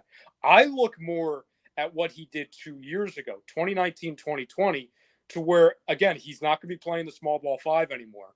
And I say small ball 5 like it's the Rockets. You know what I'm saying, ladies and gentlemen. He's not a center. He's just playing in that role because they have Barnes. I look at what he did in 2019, 2020, where he averaged closer to 6 3-pointers a game, and it was 0.9 percentage better from 3. Now, I cross my fingers and I say, okay, can you get that volume, but the 3-point percentage that you had in 2018-19, where he was just under 37%? Maybe. And to your point, Tom, like, listen, spacing is always an issue, but to your point, forget about what we had last year with 4-on-5 Ben Simmons in the playoffs. 2 years ago, we had Ben Simmons, doesn't shoot, can't shoot, won't shoot, Al Horford, and Embiid. Yeah. So, like, we've come leaps and bounds as far as the spacing.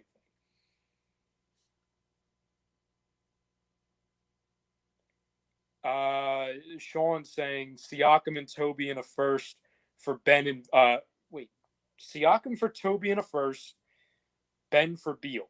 What, 2 separate deals? What, are we double dipping, Sean? Yeah. Jesus. I mean, I like your style, but no. And also, Sean, why would the Raptors do that? You're getting an older, more expensive version of Siakam that, again, if you're going to trade Siakam, it's to make room for Barnes, okay? But you're not going to bring in somebody to play that same position who's making more, who's older.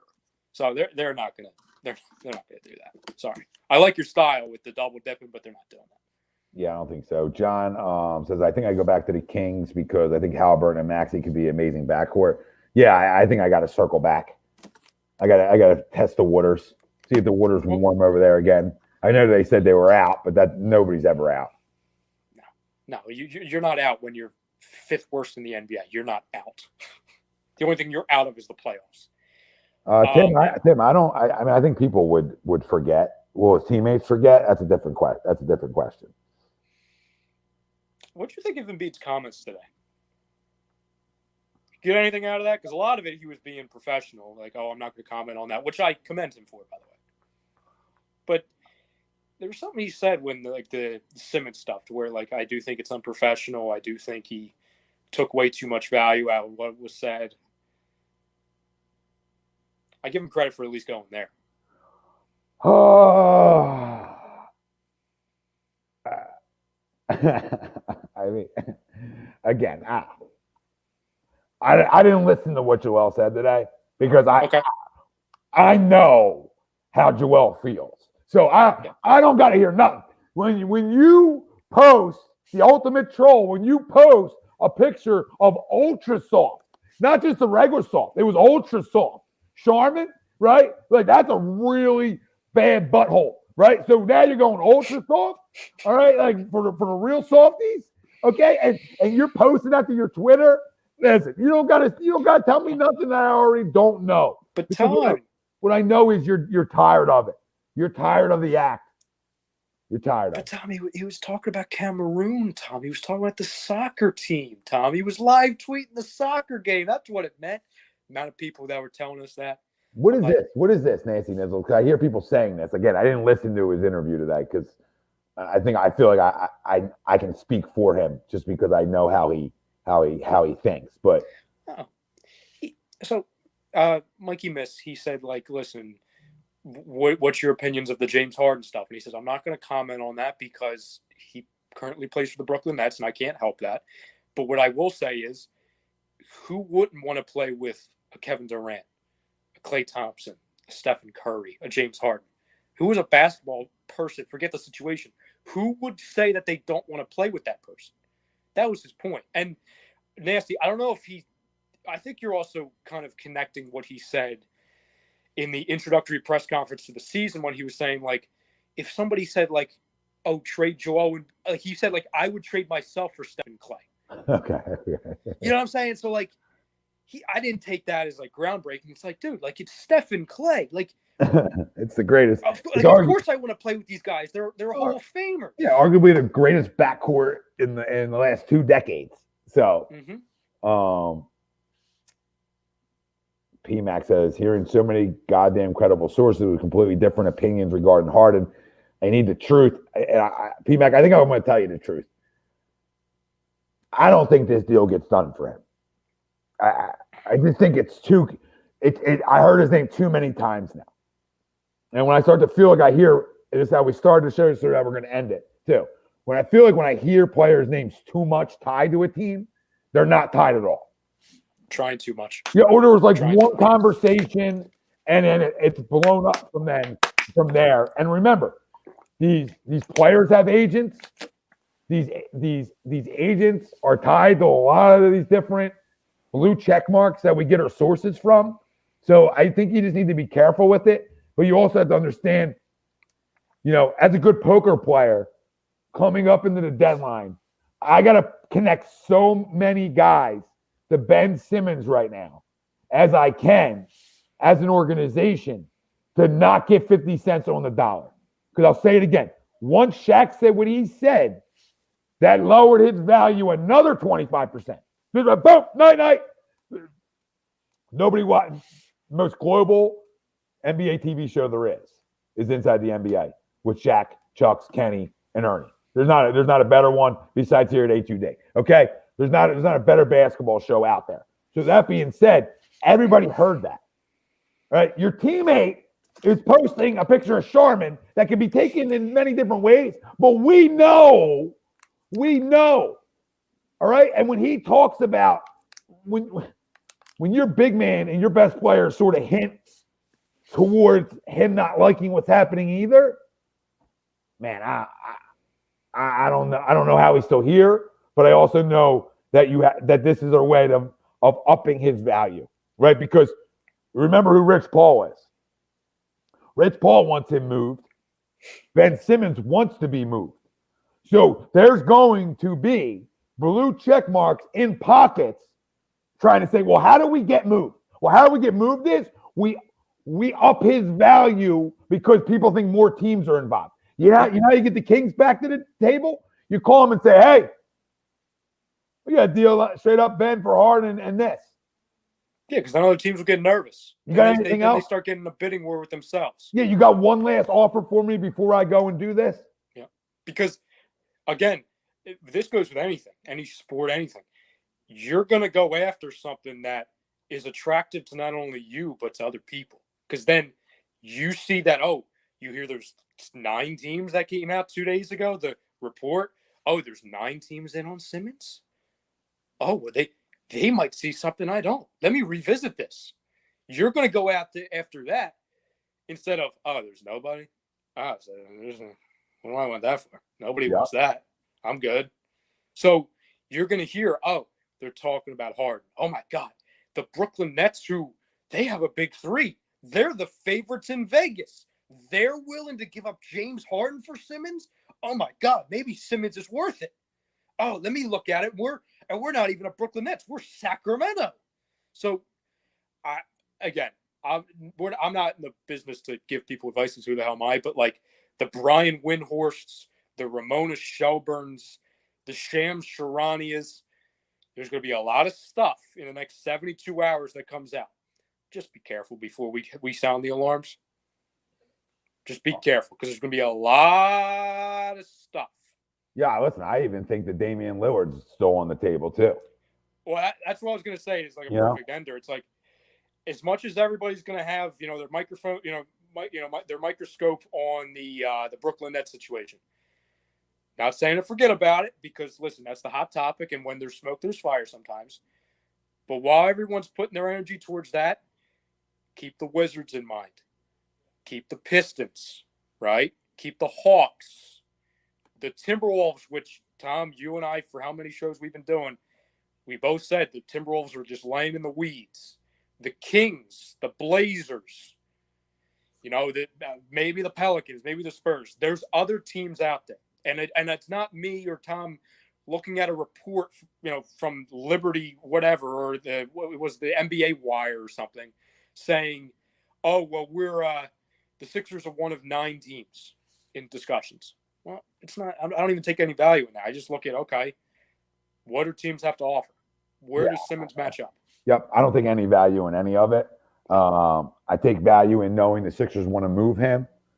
I'm going to take value in the Sixers have an asking price, and I'll take value in all that.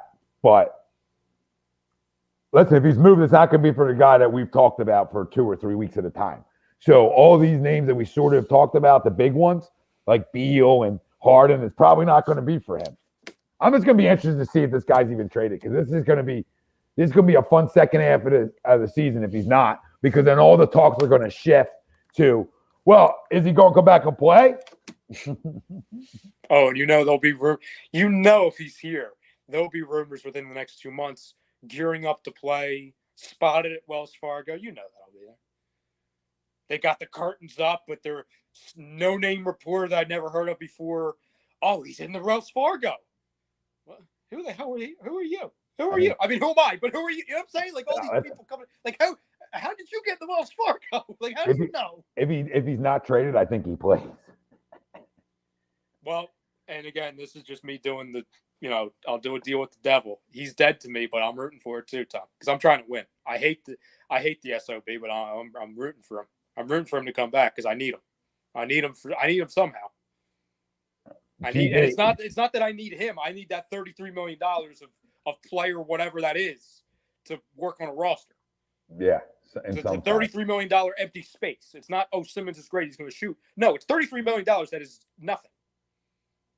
Yep. On another note to close it out, great team win yesterday in Chicago, where they own the Bulls no matter who's playing, and big one tomorrow night down at the Wells Fargo Center against the Phoenix Suns, who are on a back-to-back. So you take that for what it is.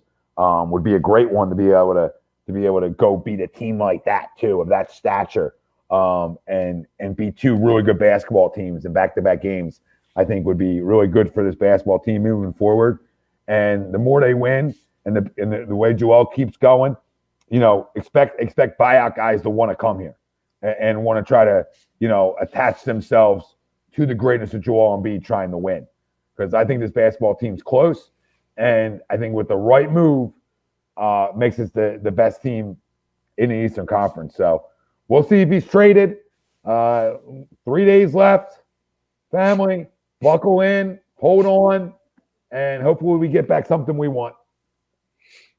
3 more days, Tom, until you never have to hear me say trade machine again. Well, until the season's over. Then I'll be back on it. No, because you end up talking about it. We'll end up talking about during the season, the second half. Like, well, in the off season, I think we can get this guy. You know what I mean? He'll come back. See, I was hoping you wouldn't realize that, but yeah, you know my truths. I know. You know my truths. I know him. Hexy says Harden is all smoke to help land Beal. Listen, that can very well be the case. Come on over. I think Harden's the big smoke job here, because not only do they want Beal, or not only do they probably want Harden, but again, everybody knows how Darryl feels about Harden. So I feel like he feels like if he can get him in the mix, it's open season. Listen, family, thanks for watching. Stay tuned for the Sports Sounds coming up at 7:30, followed by the Boys on the Flight Zone at 9:30.